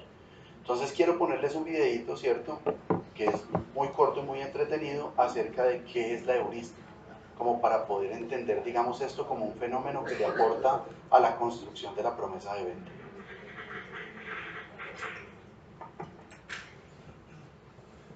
Heurísticas, los atajos de tu mente. No hay minuto que pase en nuestras vidas sin que tengamos que tomar decisiones. Desde decisiones simples, tales como elegir lo que vamos a comer, o si salir con paraguas cuando está nublado, hasta decisiones mucho más complejas, como la compra de una casa, o con quién nos vamos a casar. Y lo hacemos evaluando certezas e incertidumbres, poniendo sobre la balanza la gratificación a corto plazo versus los beneficios a largo plazo. Pueden ser acertadas o no, pero por más simples que sean, la mayoría de las decisiones contemplan la posibilidad de que algo ocurra. Y la probabilidad de que eso ocurra es incierta. ¿Lloverá esta tarde? ¿Qué le gustará comer a mi pareja esta noche? ¿Pollo o pescado? ¿Cuál es la probabilidad de que se incendie mi casa y me convenga tener un seguro de incendio? Los problemas que enfrentamos en la vida muchas veces son muy complejos. Es difícil analizar objetivamente todos los atributos, variables y posibles resultados de una decisión. A veces tampoco contamos con el tiempo suficiente para determinar cuál es la mejor alternativa. Por suerte, nuestro cerebro está diseñado naturalmente para reducir dicha complejidad, utilizando ciertos atajos, llamados heurísticas. ¿Qué son las heurísticas? Son caminos alternativos, más cortos, que utiliza nuestra mente para tomar decisiones de manera más eficiente y frecuentemente con resultados satisfactorios. Aunque muchas veces también pueden sesgar nuestra decisión y llevarnos a cometer errores. Veamos juntos los 3 principios heurísticos que más se investigaron: representatividad, disponibilidad, ajuste y anclaje. Comencemos con representatividad. Este principio tiene que ver con la tendencia que tenemos a asignar mayores probabilidades a aquellos eventos que son más representativos en nuestra mente. Por ejemplo, pensá en una Ferrari. ¿Es roja? Pensá en una Zapata. ¿Te la imaginas joven y atractiva? Pensá en París. ¿Qué ves?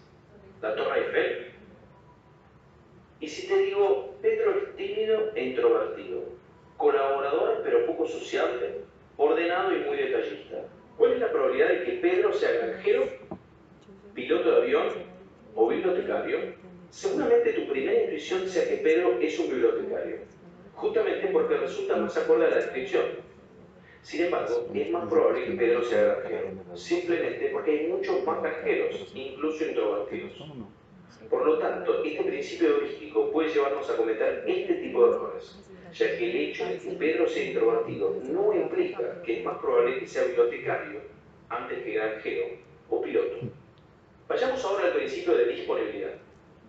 Es muy común que los seres humanos pensemos que un evento es más probable cuanto más fácil sea recordar dicho evento o circunstancias similares. Simplemente está más disponible o accesible en nuestro cerebro. Veamos el siguiente ejemplo. ¿Qué te parece más probable? ¿Morir por un ataque de tiburón o por las partes que caen de un avión? En general, la gente suele creer que los ataques de tiburón son mucho más frecuentes, aunque en realidad la probabilidad de morir golpeado por parte de un avión es 30 veces mayor. ¿Y por qué pasa? Es muy simple, los ataques de tiburón son más fáciles de recordar, porque son más espectaculares y aparecen con mayor frecuencia en los diarios y otros medios de comunicación. ¿O acaso no te da más miedo volar en avión que andar en auto? Veamos este otro ejemplo. Pensá en palabras en español de 4 o más letras. ¿Cuántas tienen R en la primera posición y cuántas en la tercera? Si pensaste que había más palabras con R en la primera posición, fuiste víctima del principio de disponibilidad. ¿Por qué? Porque hay muchas más palabras en español que tienen la R en la tercera posición. ¿Y por qué nos pasa? Sencillamente porque, al igual que el diccionario, nuestro cerebro busca palabras de manera lexicográfica, pensando en la primera letra, y no en la tercera. Con lo cual suelen estar más accesibles las palabras que empiezan con R, rama, risa, remo, ruta, que las palabras que tienen la R en la tercera posición, cara, muro, seda, todo. Por último, tenemos el principio heurístico de ajuste y anclaje. Es sumamente útil y generalmente utilizado cuando realizamos estimaciones a partir de un valor conocido, que luego vamos ajustando. El problema es que ese valor puede terminar siendo un ancla difícil de ajustar. ¿Pensás que en la cumbre del Everest el agua hierve a una temperatura mayor o menor que 10 grados centígrados? ¿A qué temperatura dirías que hierve el agua en la cumbre del Everest? La respuesta correcta es 69 grados. Sí, ya sé, no tenías ni idea de la respuesta exacta e intentaste pensar en un número que te resultara coherente. No te preocupes, así razona la mayoría de las personas frente a este tipo de preguntas. Pero de lo que seguramente no seas consciente es del efecto que tuvo en tu respuesta el número que incluimos en la primera pregunta, 10 grados centígrados. Ese número es lo que llamamos el ancla, y nuestra respuesta suele ajustarse a partir de ese valor, solo que no ajustamos todo lo necesario. ¿Te imaginas cómo podría variar tu respuesta si en lugar de 10 grados centígrados el número hubiera sido 260 grados centígrados? ¿Sería la misma? Te apuesto que no. Este experimento se realizó varias veces y de diferentes maneras, y resultó que en el primer caso, cuando el ancla estaba a 10 grados centígrados, los participantes respondían a una temperatura media de 57, mientras que en el segundo caso, con un ancla de 260 grados centígrados, respondían a una temperatura media de 135. ¿Sorprendido? En ambos casos las estimaciones se ajustaron en la dirección correcta, pero condicionados por el ancla, no lo suficiente. Finalmente veamos este último ejemplo para ver cuánto impacto tiene este principio en nuestras decisiones. Pensemos en el siguiente listado de artículos de bazar: una cafetera de filtro, una tabla de picar, una sartén de teflón. Ahora imaginate un número al azar de 2 dígitos. Supongamos que ese número es 79. ¿Podrías escribir ese número al lado de cada producto? Ahora agregar el signo dólares. Pregunta: ¿cuánto estás dispuesto a pagar por cada uno de estos productos? ¿Y si el número al azar hubiera sido 22, habría cambiado tu respuesta? Este experimento se realizó con alumnos del MIT en Estados Unidos utilizando los 2 últimos dígitos de sus pasaportes, y los resultados son sorprendentemente interesantes. Aunque te cueste creerlo, cuanto mayores eran los 2 últimos dígitos, mayor era la cantidad que estaban dispuestos a pagar por cada producto. Ahora que ya recorrimos uno a uno estos 3 principios, representatividad, disponibilidad y ajuste y anclaje, junto con sus respectivos sesgos, la pregunta es: ¿cometés estos errores? ¿Con qué frecuencia? ¿Creer que un vino caro o de etiqueta sofisticada es un producto de alta calidad? ¿Comprar esos zapatos porque el descuento es muy tentador? ¿Será siempre un buen atajo? ¿Comprar todas las semanas el mismo jabón porque ya lo conocemos y no queremos perder tiempo? ¿Elegir ese restaurante porque al estar más lleno debe ser mejor? ¿O evitar al médico más joven porque no debe saber lo suficiente? ¿Serán siempre las mejores reglas para decidir? Tal vez sea conveniente repensar algunas de nuestras decisiones, al menos de vez en cuando, porque aunque simplificarlas y automatizarlas es sumamente necesario y eficiente, también puede ser bastante arriesgado. ¿No te parece? Entonces, partiendo de este principio, pues queremos invitarlos a que ustedes descubran algo más acerca de la heurística para que la apliquen en el desarrollo de sus portafolios, en la asignación de precios y en la presentación del diferencial, ¿cierto? Hemos descubierto que es una herramienta muy valiosa para las compañías, ¿cierto? Muchos de nuestros compradores ya tienen muchas de estas preconcepciones que acaba de mostrar el audiovisual, ¿cierto? Sobre los productos o servicios que compran. David Gómez, ahora me estaba contando alguien que tenía, Giovanni me estaba contando, que estaba leyendo el libro, tiene un libro muy interesante que se llama Bueno, Bonito y Carito, que para mí me parece, digamos, muy orientador en el mercado nacional. Y es a veces uno no sabe cómo fijar los precios, si baratos, caros, justos, cierto, los apropiados o no. Hoy en día en el mercado uno ha descubierto que el precio sí es un sinónimo de la calidad o habla de la calidad con la que la gente compra. o de la calidad que sugiere el producto. Hoy el público colombiano ya no está tan interesado en comprar productos baratos porque ha entendido que la calidad no es tan buena, pero tampoco está dispuesto a pagar más si no hay la suficiente diferencia en esos productos, ¿cierto? Y eso representa un problema para muchas marcas, y es no saber de la manera apropiada de presentar el diferencial y de fijar el precio. Ahora, esto tiene que ver mucho con un tema que para nosotros es muy importante y que nosotros vigilamos y les hacemos, digamos, la indicación a las compañías de que revisen, y es la curva de venta. Para nosotros la curva de venta es el lapso de tiempo que se produce entre que el cliente recibe la información o tiene el primer contacto con el vendedor y el cierre del negocio. Durante ese periodo de tiempo, ¿cierto? Pues ocurren, digamos, una serie de eventos, y ese tiempo hay que medirlo porque yo tengo que saber cuál es la curva en la que mi producto logra tener, digamos, esa eficiencia. Ahora, que la curva se pueda modificar, digamos, los expertos en el tema de venta han dicho, no cuando usted tiene lo suficiente al lado de su curva, las suficientes variables para promover que haya una muy buena curva de venta. Sí, si su producto y su curva de venta no está rodeado de un sistema de administración de contenido, de buena promoción, de campañas de recomendadores, de PR, de programas de fidelización, de procesos de seguimiento y de anticipación estratégica. Si usted tiene contemplados todas estas variables dentro de su producto, dentro de la venta de su producto, la curva no se puede modificar. Si a usted le hacen falta dentro de esto todo lo que estoy mencionando, es posible que la curva de ventas que usted siente que se demora, no sé, 10 meses o un año para poder cerrar una venta, se pueda reducir a una fracción de tiempo. Porque claro, en este periodo que está buscando el cliente, ganar la suficiente confianza para poder comprar, ¿cierto? Y confianza son muchas cosas dependiendo del comprador, como mencionamos algunas. Ahora, estos sistemas pueden reducir la curva de ventas hasta en un 50% del tiempo, ¿cierto? Eso es lo que han medido los especialistas acá. Uno sugiere que no hay muchos estudios, porque no se publican muchos estudios en Colombia acerca de cómo se producen las ventas en Colombia, pero sí hay muchos estudios de venta aquí en Colombia. Es decir, acerca de cómo fluyen los productos, cuáles son las curvas de venta, cuáles son los mejores vendedores, ¿cierto? Cómo poder desarrollar, digamos, saber qué necesito como vendedor para poder mejorar. Hoy eso es fácilmente, digamos, verificable con pruebas que son muy específicas. Nosotros particularmente estamos celebrando nosotros mismos en casi todos los departamentos comerciales la ejecución del inventario de personalidad para vendedores, que es el IPV, que es la prueba mundial, la prueba francesa mundial, ¿cierto? Estándar para los equipos comerciales. Es absolutamente precisa en poder descubrir en qué momento está el vendedor y qué le hace falta, ¿cierto? También como gerente me la tengo que hacer, ¿cierto? Porque es muy probable que mi departamento comercial esté en otro proceso distinto en el que yo ando, al que yo estoy tratando de acceder.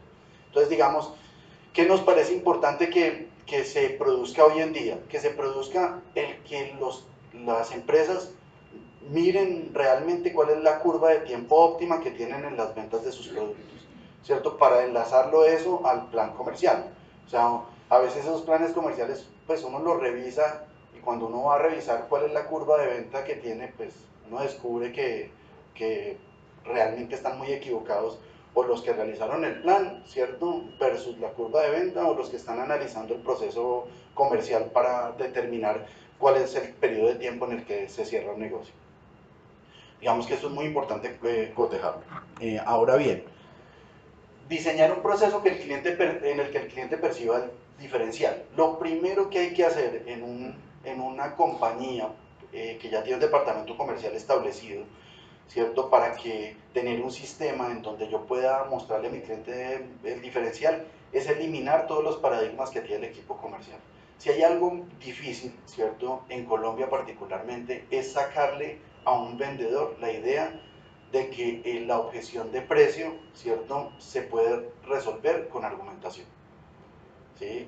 Es decir, en esa instancia están parados muchos vendedores, no, eso de ahí no se puede hacer, eso es completamente difícil, vaya, véndale usted más caro, me dicen muchos vendedores, va, véndale usted más caro a un cliente, ¿cierto? Vaya, cobre lo que es justo, vaya, pelee usted en el mercado cuando tiene todas las ofertas con precios más económicos de otras compañías, ¿cierto? Claro, entendiendo que este es un problema de técnica, ¿cierto? Porque digamos las ventas tienen dos procesos.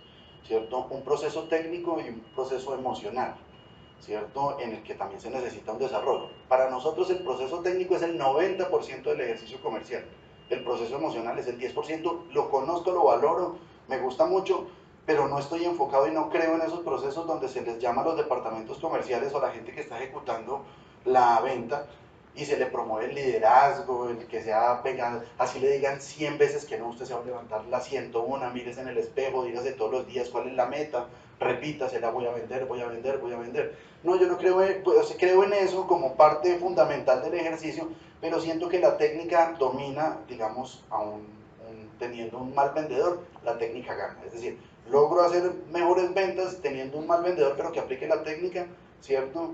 Se gestiona rápidamente un presupuesto comercial que teniendo un personal altamente motivado sin técnica, ¿cierto? Entonces, digamos, eliminar paradigmas es un proceso de capacitación técnica, ¿cierto? En donde yo tengo que saber cómo se superan las objeciones y ese es un tema en el que ya se ha escrito mucho de superación de objeciones.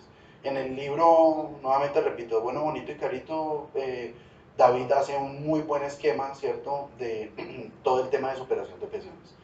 Y lo hemos visto, digamos, actuar, hemos preparado mucha gente en ese tema y nos parece que frente digamos, a cuando el vendedor empieza a tener mucho más conocimiento, empieza a superar barreras, ¿cierto?, que antes le eran difíciles de permear en virtud de la técnica que tenía. Entonces ese es el primer paso.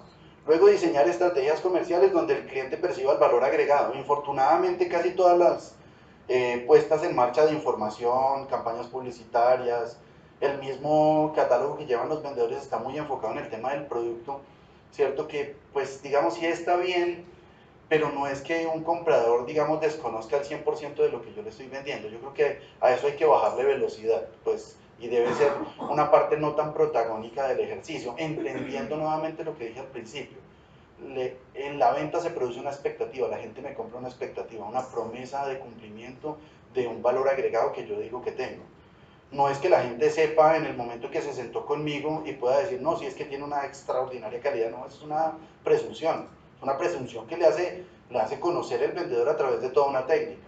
Entonces, diseñar estrategias comerciales donde el cliente perciba el valor agregado es muy importante, donde el cliente perciba el diferencial.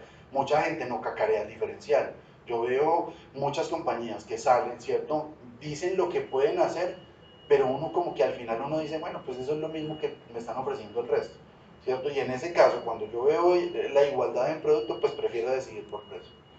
Trazar objetivos claros para las visitas a cada cliente. Qué pereza, porque a nosotros nos gustan otros. Uno es muy exigente como comprador, pero como vendedor es absolutamente laxo, ¿cierto? Uno como comprador, entonces dice, ¿qué tal este tipo vino en pijama a atenderme? Pero si uno es vendedor, uno dice, no, es que en pijama uno está más fresco, ¿cierto? Uno hace mejores ventas cuando uno está cómodo. No, el mismo rigor que uno aplica como comprador, ¿cierto? Uno lo tiene que tener como vendedor. La imagen de los vendedores es importante. Mucha gente no va a nuestras compañías, no ha puesto un pie dentro de la empresa.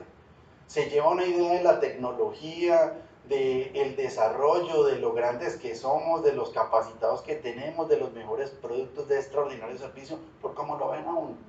Y si no, siéntese enfrente de un comprador a ver qué es lo que empieza a mirar el comprador, a mirar cómo está vestido usted, qué tipo de tecnología tiene alrededor, ¿cierto? ¿Quién lo acompaña? Porque es que el señor que se sienta enfrente mío es la representación de toda la filosofía y valores que yo tengo de la compañía. Esa es la única forma de saber, ¿cierto? Si la compañía está diciendo todo lo que dice que tiene, yo lo veo reflejado en él. ¿Sí? Puede que sea un valor que yo diga, no, no me parece que uno deba fijarse en eso, claro, nosotros no, pero los compradores sí están fijados en eso, ¿cierto? Y es completamente importante ser coherente en lo que estamos presentando. Imagínense un vendedor de Microsoft, y siempre repito como el mismo ejemplo, pero me parece que es muy claro, que llegue a hacer exposición de la última versión de Windows en un cuaderno con las hojas todas dobladas, saque un kilométrico, ¿cierto? Y trate de explicarle a uno cómo funciona el Windows. O sea, uno de entrada espera que traiga un computador absolutamente de última generación, ¿cierto? Para explicarle a uno cómo funciona la versión de su producto, ¿cierto? Uno espera que él venga acondicionado con logotipos de la compañía, uno espera muchas cosas en la visita. Como vendedor, uno tiene que ser absolutamente estricto en esas mismas cosas que uno le está pidiendo a los vendedores que lo atienden a uno, a los proveedores de servicio. Y ese es un descuido general que hoy está pasando mucho en el mercado y que está haciendo pues que las compañías tomen distintos caminos, entre ellos uniformar, digamos, a la fuerza comercial, ¿cierto? Esto lo viven todas las compañías, las grandes, las medianas y las chiquitas, pues. Es decir, las grandes tienen un problema como los vendedores están presentando sus productos, sobre todo los que son de alta gama, ¿cierto? Y en eso he tenido que enfrentarme muchas veces a ese dilema. Y es, venga, siento que mi vendedor no proyecta lo que yo quiero expresar. De hecho, no voy a mencionar, pero una marca acá en Medellín me invitó, ¿cierto?, a revisar, digamos, su esquema de ventas porque era un producto de alta gama para señoras, ¿cierto?, en ropa interior. Y sentía que las vendedoras pues no le podían hacer no le podían hacer una recomendación acertada a sus clientes, que fallaban en eso, que sus clientes no les creían por cuanto quien le estaba haciendo la recomendación de pronto no tenía los conceptos de diseño que las señoras estaban esperando encontrar en quien les estaba atendiendo. Entonces a veces uno no se da cuenta que eso, inmediatamente un cambio de eso produjo un 30% de aumento en la venta, ¿cierto? A veces el cambio de esquema, ¿cierto?, puede producir, digamos, una distorsión muy grande en el mercado. Acá en Medellín, con una empresa que sí puedo mencionar que se llama Scala, que hace puertas, que es de Carolina Jaramillo, gran amiga mía, cambiamos el esquema de venta que ella tenía. Ella entraba, y voy a contar ese caso porque esto viene a este tema de cómo trazar objetivos claros y cómo identificar realmente quién me compra. Ella vendía puertas para arquitectura, para edificios. Inicialmente, ¿cómo comenzó ella y por qué me llama? ¿Cierto? En el primer año de ventas llevaba, no sé, 600 millones de ventas, entre 400 y 600 millones de pesos de venta. Y me llamó porque su venta consistía en ella como ejecutiva de cuenta más un vendedor que tenía que irse a las constructoras, al director de compras o jefe de compras, presentarle lo suyo, esperar a que la llamara en un mes y medio o 2 meses, ¿cierto?, para que le solicitara una cotización y en 6 meses esperar cerrar el negocio. Entonces sus ventas tenían un periodo muy largo de tiempo, ¿cierto? Yo le pedí a ella que me permitiera el plazo para poder investigar cómo funcionaba, digamos, la cadena de toma de decisión. Y me encontré en ese proceso que el director de obra era plenipotenciario, ¿cierto? Que el director de obra podía decidir cambiar a todos los proveedores si quería. Que el jefe de compras de la constructora le entregaba una guía y sobre ese presupuesto él se tenía que basar para construir su ejercicio. Entonces montamos un camión, en un camión todas las puertas, montamos una oficina, pusimos un televisor, ¿cierto?, una pantalla, y pusimos un pequeño bar ahí, ¿cierto?, de refrescos y café. E invitamos, nos íbamos de obra en obra, ¿cierto?, a pedirle al director de obra que saliera, se tomara algo y conociera el producto que teníamos. Pasamos, en la primera semana que salimos, cotizamos 1.800 millones de pesos, ¿cierto? Y pasamos en 2 años de 600 millones a 4.500 ¿cierto? Entonces, el tema ¿cuál es? Saber cuál es el dispositivo que tengo que tener y cuál es el cliente realmente que yo tengo que abordar. A veces yo estoy en la sin salida, dentro de la empresa, llego a la jefatura de compras, el jefe de compras me tiene que prestar a otro señor, ese señor me remite a otro y no sé realmente a quién poderle vender, ¿cierto? Descubrir el mecanismo y el sistema de acción que tienen las compañías para comprar, de pronto puede rehacer, digamos, el fenómeno comercial que yo tengo. Ahora dije hace un momento, el 93% de las empresas son unidireccionales para vender. Solamente conocen el canal de los vendedores para poder atacar el tema comercial. Hoy hay en día muchos canales que hay que revisar, porque los clientes están tomando decisiones, ¿cierto?, basados en muchas lógicas distintas. De hecho, Google cree, ¿cierto?, que el momento de compra de la realidad de todos los señores que están aquí, que tienen empresa y que son vendedores, se produce en él, en su sistema, no en el mundo real. A eso él le llama el CMOOD, el momento cero de compra. Él cree, esos señores creen, que la gente va al mercado, ve un producto y lo primero que hace es meterse en Google a ver quiénes opinan bien del producto, antes de comprar o de la empresa. Y revisan a través de él todas las otras plataformas. Entran a Facebook, revisan los comentarios de clientes, de compradores, ¿cierto? A ese momento, esos señores, ¿cierto?, de Google, que le dicen momento cero, ellos dicen, la gente en el mundo real está equivocada. Ellos creen que les compran por cómo tienen sus productos o servicios y los ofrecen. No. Ellos deberían devolverse y montar lo suficiente aquí, en el mundo virtual, porque el mundo virtual para ellos representa la cédula de ciudadanía de las compañías.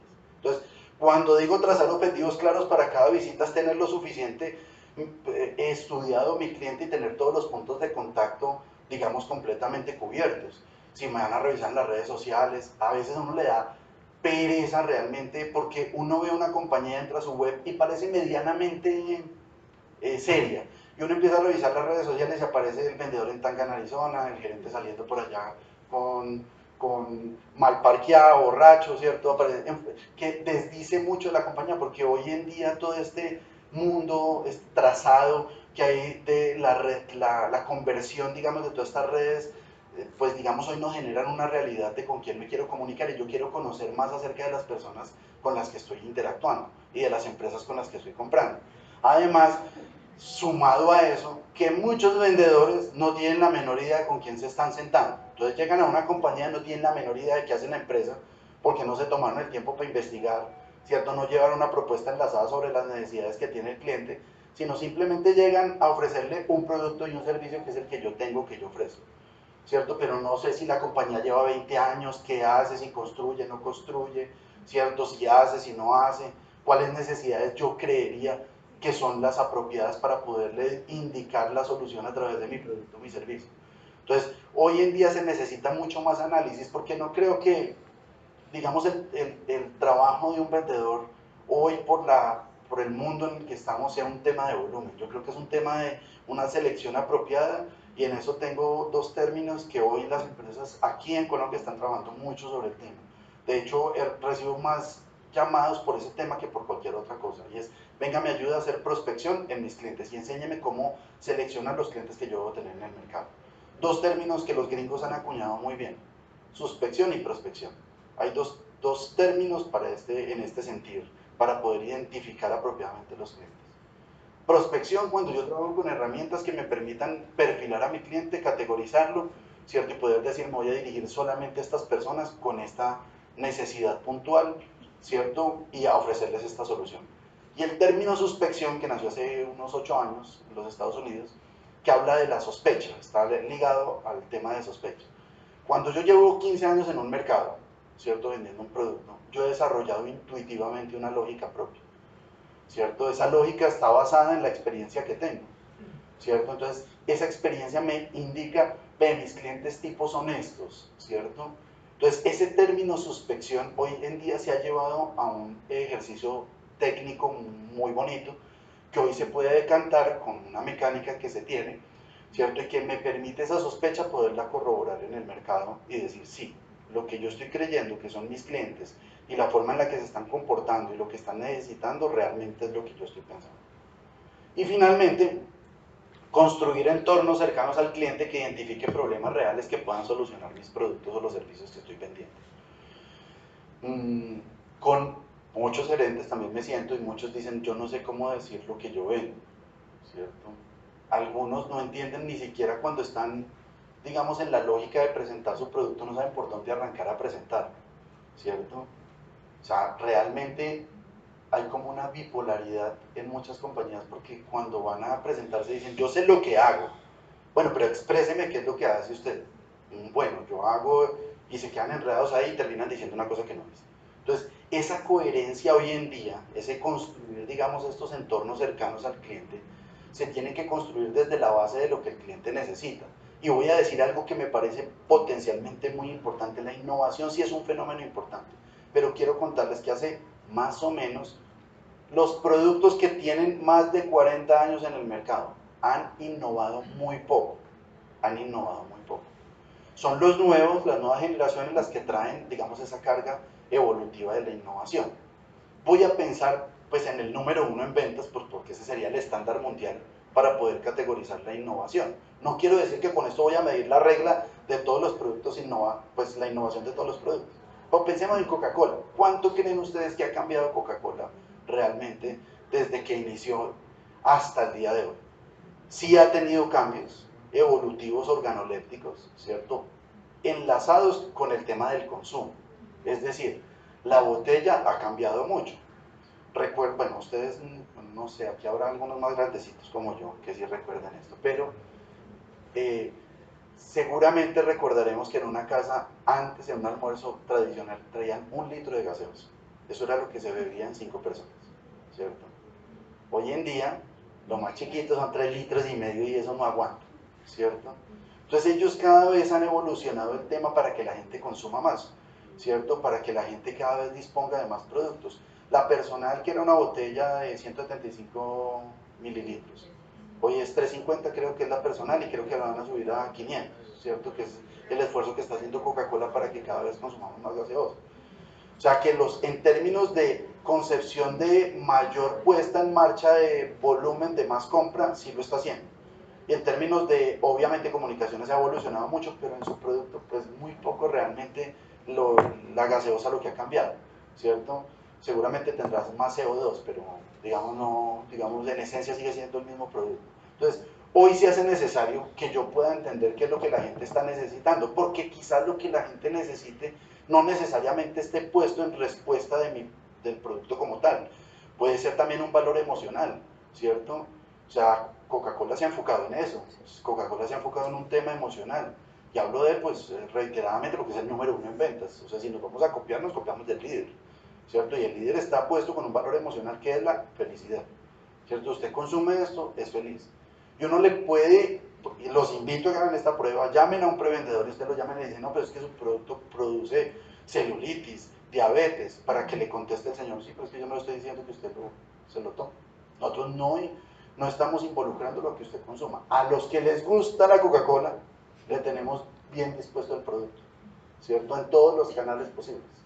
Pero yo ningún comercial lo estoy invitando a que usted beba Coca-Cola, ¿cierto? Porque lo que ellos están promocionando es un valor emocional, ¿cierto? Es ser feliz con los amigos en un momento de disfrute. Entonces, cuando yo tengo un producto, que eso también lo dice David Gómez, que me parece muy interesante, que tiene las mismas características que otros productos en el mercado, mi forma de venderlo o la gestión no está en el qué hago, ¿cierto? Sino en cómo lo vendo, ¿cierto? Y lo que yo tengo que cambiar es la forma en la que estoy vendiendo el producto. Si yo encuentro que todos en el mercado están ofreciendo una versión muy similar a lo que yo tengo o estamos igualados tecnológicamente. Con esto quiero poner aquí un audiovisual pequeñito, ¿cierto? También, hoy, como les digo, tengo un autor que es David Gómez, que me gusta porque trabaja sobre este tema del diferencial, muy enfocado en este tema de los vendedores. Como vendedores partimos de la premisa equivocada, escasez. Presumimos que los clientes no tienen el dinero para comprarnos, ya es que nivelemos las propuestas usualmente por debajo. Y realmente los clientes siempre tienen la plata, y si no la tienen, se la consiguen. Meten ahorros en el negocio, piden prestado, arman una rifa o roban un banco, pero la plata aparece. El problema no es que el cliente no tenga la plata, no se pueda conseguir la plata. El problema es que entiendan por qué debería dársela a usted. Luego no es un problema de escasez, es un problema de argumentación, de cómo le sustenta a su cliente que debería invertir en lo que usted vende, especialmente si tiene un alto valor o si cuesta más que la competencia. Primero, explique los beneficios, la propuesta de valor completa. En muchos casos los clientes objetan los precios porque simplemente no han entendido todo lo que conlleva su solución. Las garantías, los servicios extendidos, los problemas que usted puede evitar con ese producto, todo lo que está alrededor, las características que lo hace especial. Y segundo, explique diferenciales versus la competencia, porque el cliente está frente a algo único, está frente a algo relevante y está frente a algo que no puede encontrar fácilmente. Y a eso no me refiero solamente al producto per se, sino a todos los elementos que conllevan lo que ese producto o ese servicio representa. Imagínese que entra a un almacén de decoración y ve una alfombra espectacular. Le encanta la alfombra para su casa. Le pregunta a la vendedora cuánto cuesta y le dice $3,000. Probablemente mucho más de lo que estaba dispuesto a invertir en una alfombra para su casa. Pero es cuando la vendedora empieza a darle alguna serie de elementos de juicio y de información que va a hacer la diferencia. Luego la percepción de valor puede empezar a cambiar. Le dice, la alfombra es de Pakistán, llegaron 3 y esta es la última que nos queda. Tiene cientos de costuras, son hechas por artesanos que se tardan 3 meses en hacerla. Viene con certificado de autenticidad, tiene garantía de por vida y además le dicen que es hecha en una tradición milenaria en Pakistán, que ha pasado de familia en familia, donde este estilo de alfombras se hace solamente por encargo y que lo que tiene frente a usted es realmente una obra de arte.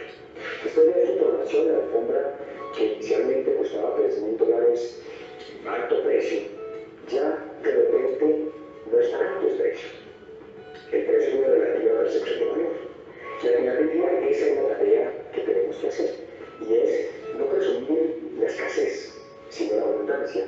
Y saber que está en nuestros argumentos el sustentar la diferencia y que los clientes entiendan por qué deberían invertir en la realidad. Y digamos, ahí solamente tengo un tema más y ya voy a cerrar, digamos, el día de hoy. Y es para vender barato, como lo dice David Gómez, no se necesitan vendedores. Uno necesita vendedores para que expliquen la diferencia que uno tiene, el valor agregado. Si ustedes van a vender barato, les recomiendo que se consigan un call center, para que la gente llame a cómo, a tanto, sí, compré, no compré, ya.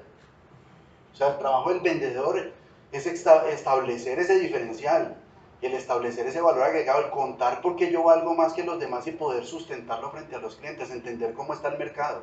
Ese es el trabajo del vendedor, ¿cierto? El trabajo del vendedor no es mirar cuánto descuento le doy, esa es la bala que tiene el vendedor siempre, permanentemente. Entonces, no me compró, ¡pum! ¡Ping! 5% de descuento, ¿cierto? Presentó alguna objeción, ¡ping! 10% de descuento, y cuando se me acabaron los descuentos llamo a mi jefe, venga, ¿qué descuento me autoriza? Que es que tengo un cliente súper bueno, ¿cierto? O sea, en ese sentido, ¿cierto? El vendedor debería prepararse más, porque no es, digamos, muchas compañías están sacando del radar los descuentos por esta primigenia lógica. Es decir, si yo le compro a usted y no le pido descuento, entonces ¿cuánto me estaba robando? ¿Cierto? ¿Qué son los descuentos que me está dando? Esto están pensando los departamentos de compra.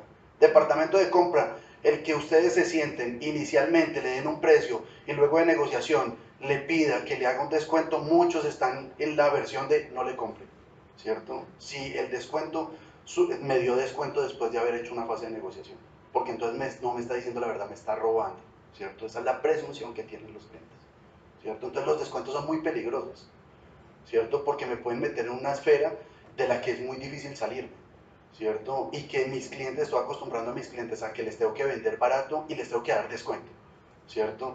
Entonces, el trabajo del vendedor, ¿en dónde está enraizado? Precisamente en dar, digamos, esos valores agregados, contar, fortalecerse en lo que no tiene, en herramientas para desarrollarse, ¿cierto? Para construir esa otra parte del camino, porque ya está el producto, ya está el servicio, ahora tengo que darle lo mínimo, que es poderlo presentar de la manera apropiada.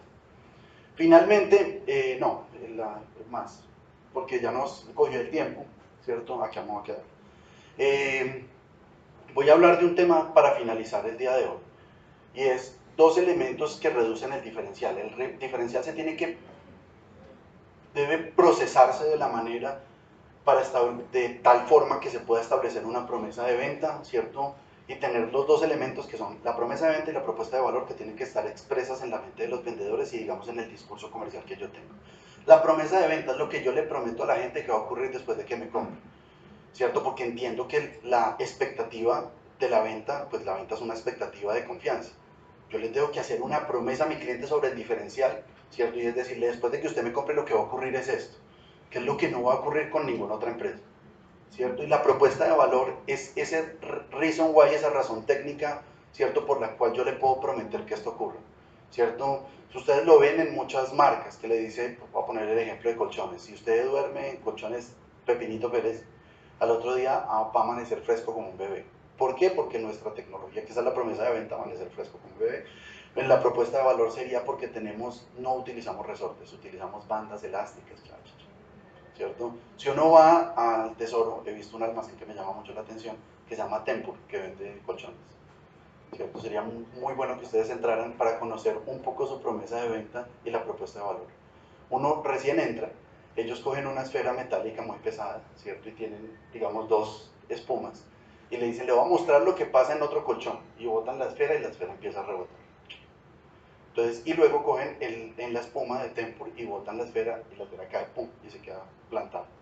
Entonces ellos dicen, nosotros tenemos un sistema diseñado para que se amolde al cuerpo, entonces no va a cambiar mientras usted está durmiendo. Si usted adopta una forma, ahí se le queda. En los otros colchones, cada vez que usted cambie de lado, otra vez va a volver a la forma original, entonces seguramente va a tener dolores de espalda, no va a dormir bien. Y tienen toda una mecánica técnica para explicarle a ellos que su tecnología, que es de la NASA, ¿cierto? Dicen ellos, tiene una promesa de venta muy poderosa y una propuesta de valor que hace que los colchones valgan 18 millones de pesos, ¿cierto? Entonces, Las ofertas de ellos arrancan desde 12, ¿cierto? O sea, es decir, lo más baratito que uno puede encontrar ahí es desde 12 millones de pesos.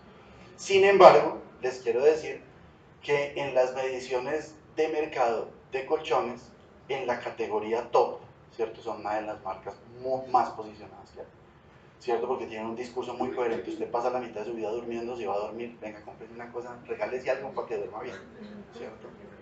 Entonces, digamos que suena coherente pagar 18 millones de pesos para tener un colchón en el que voy a dormir la mitad de mi vida.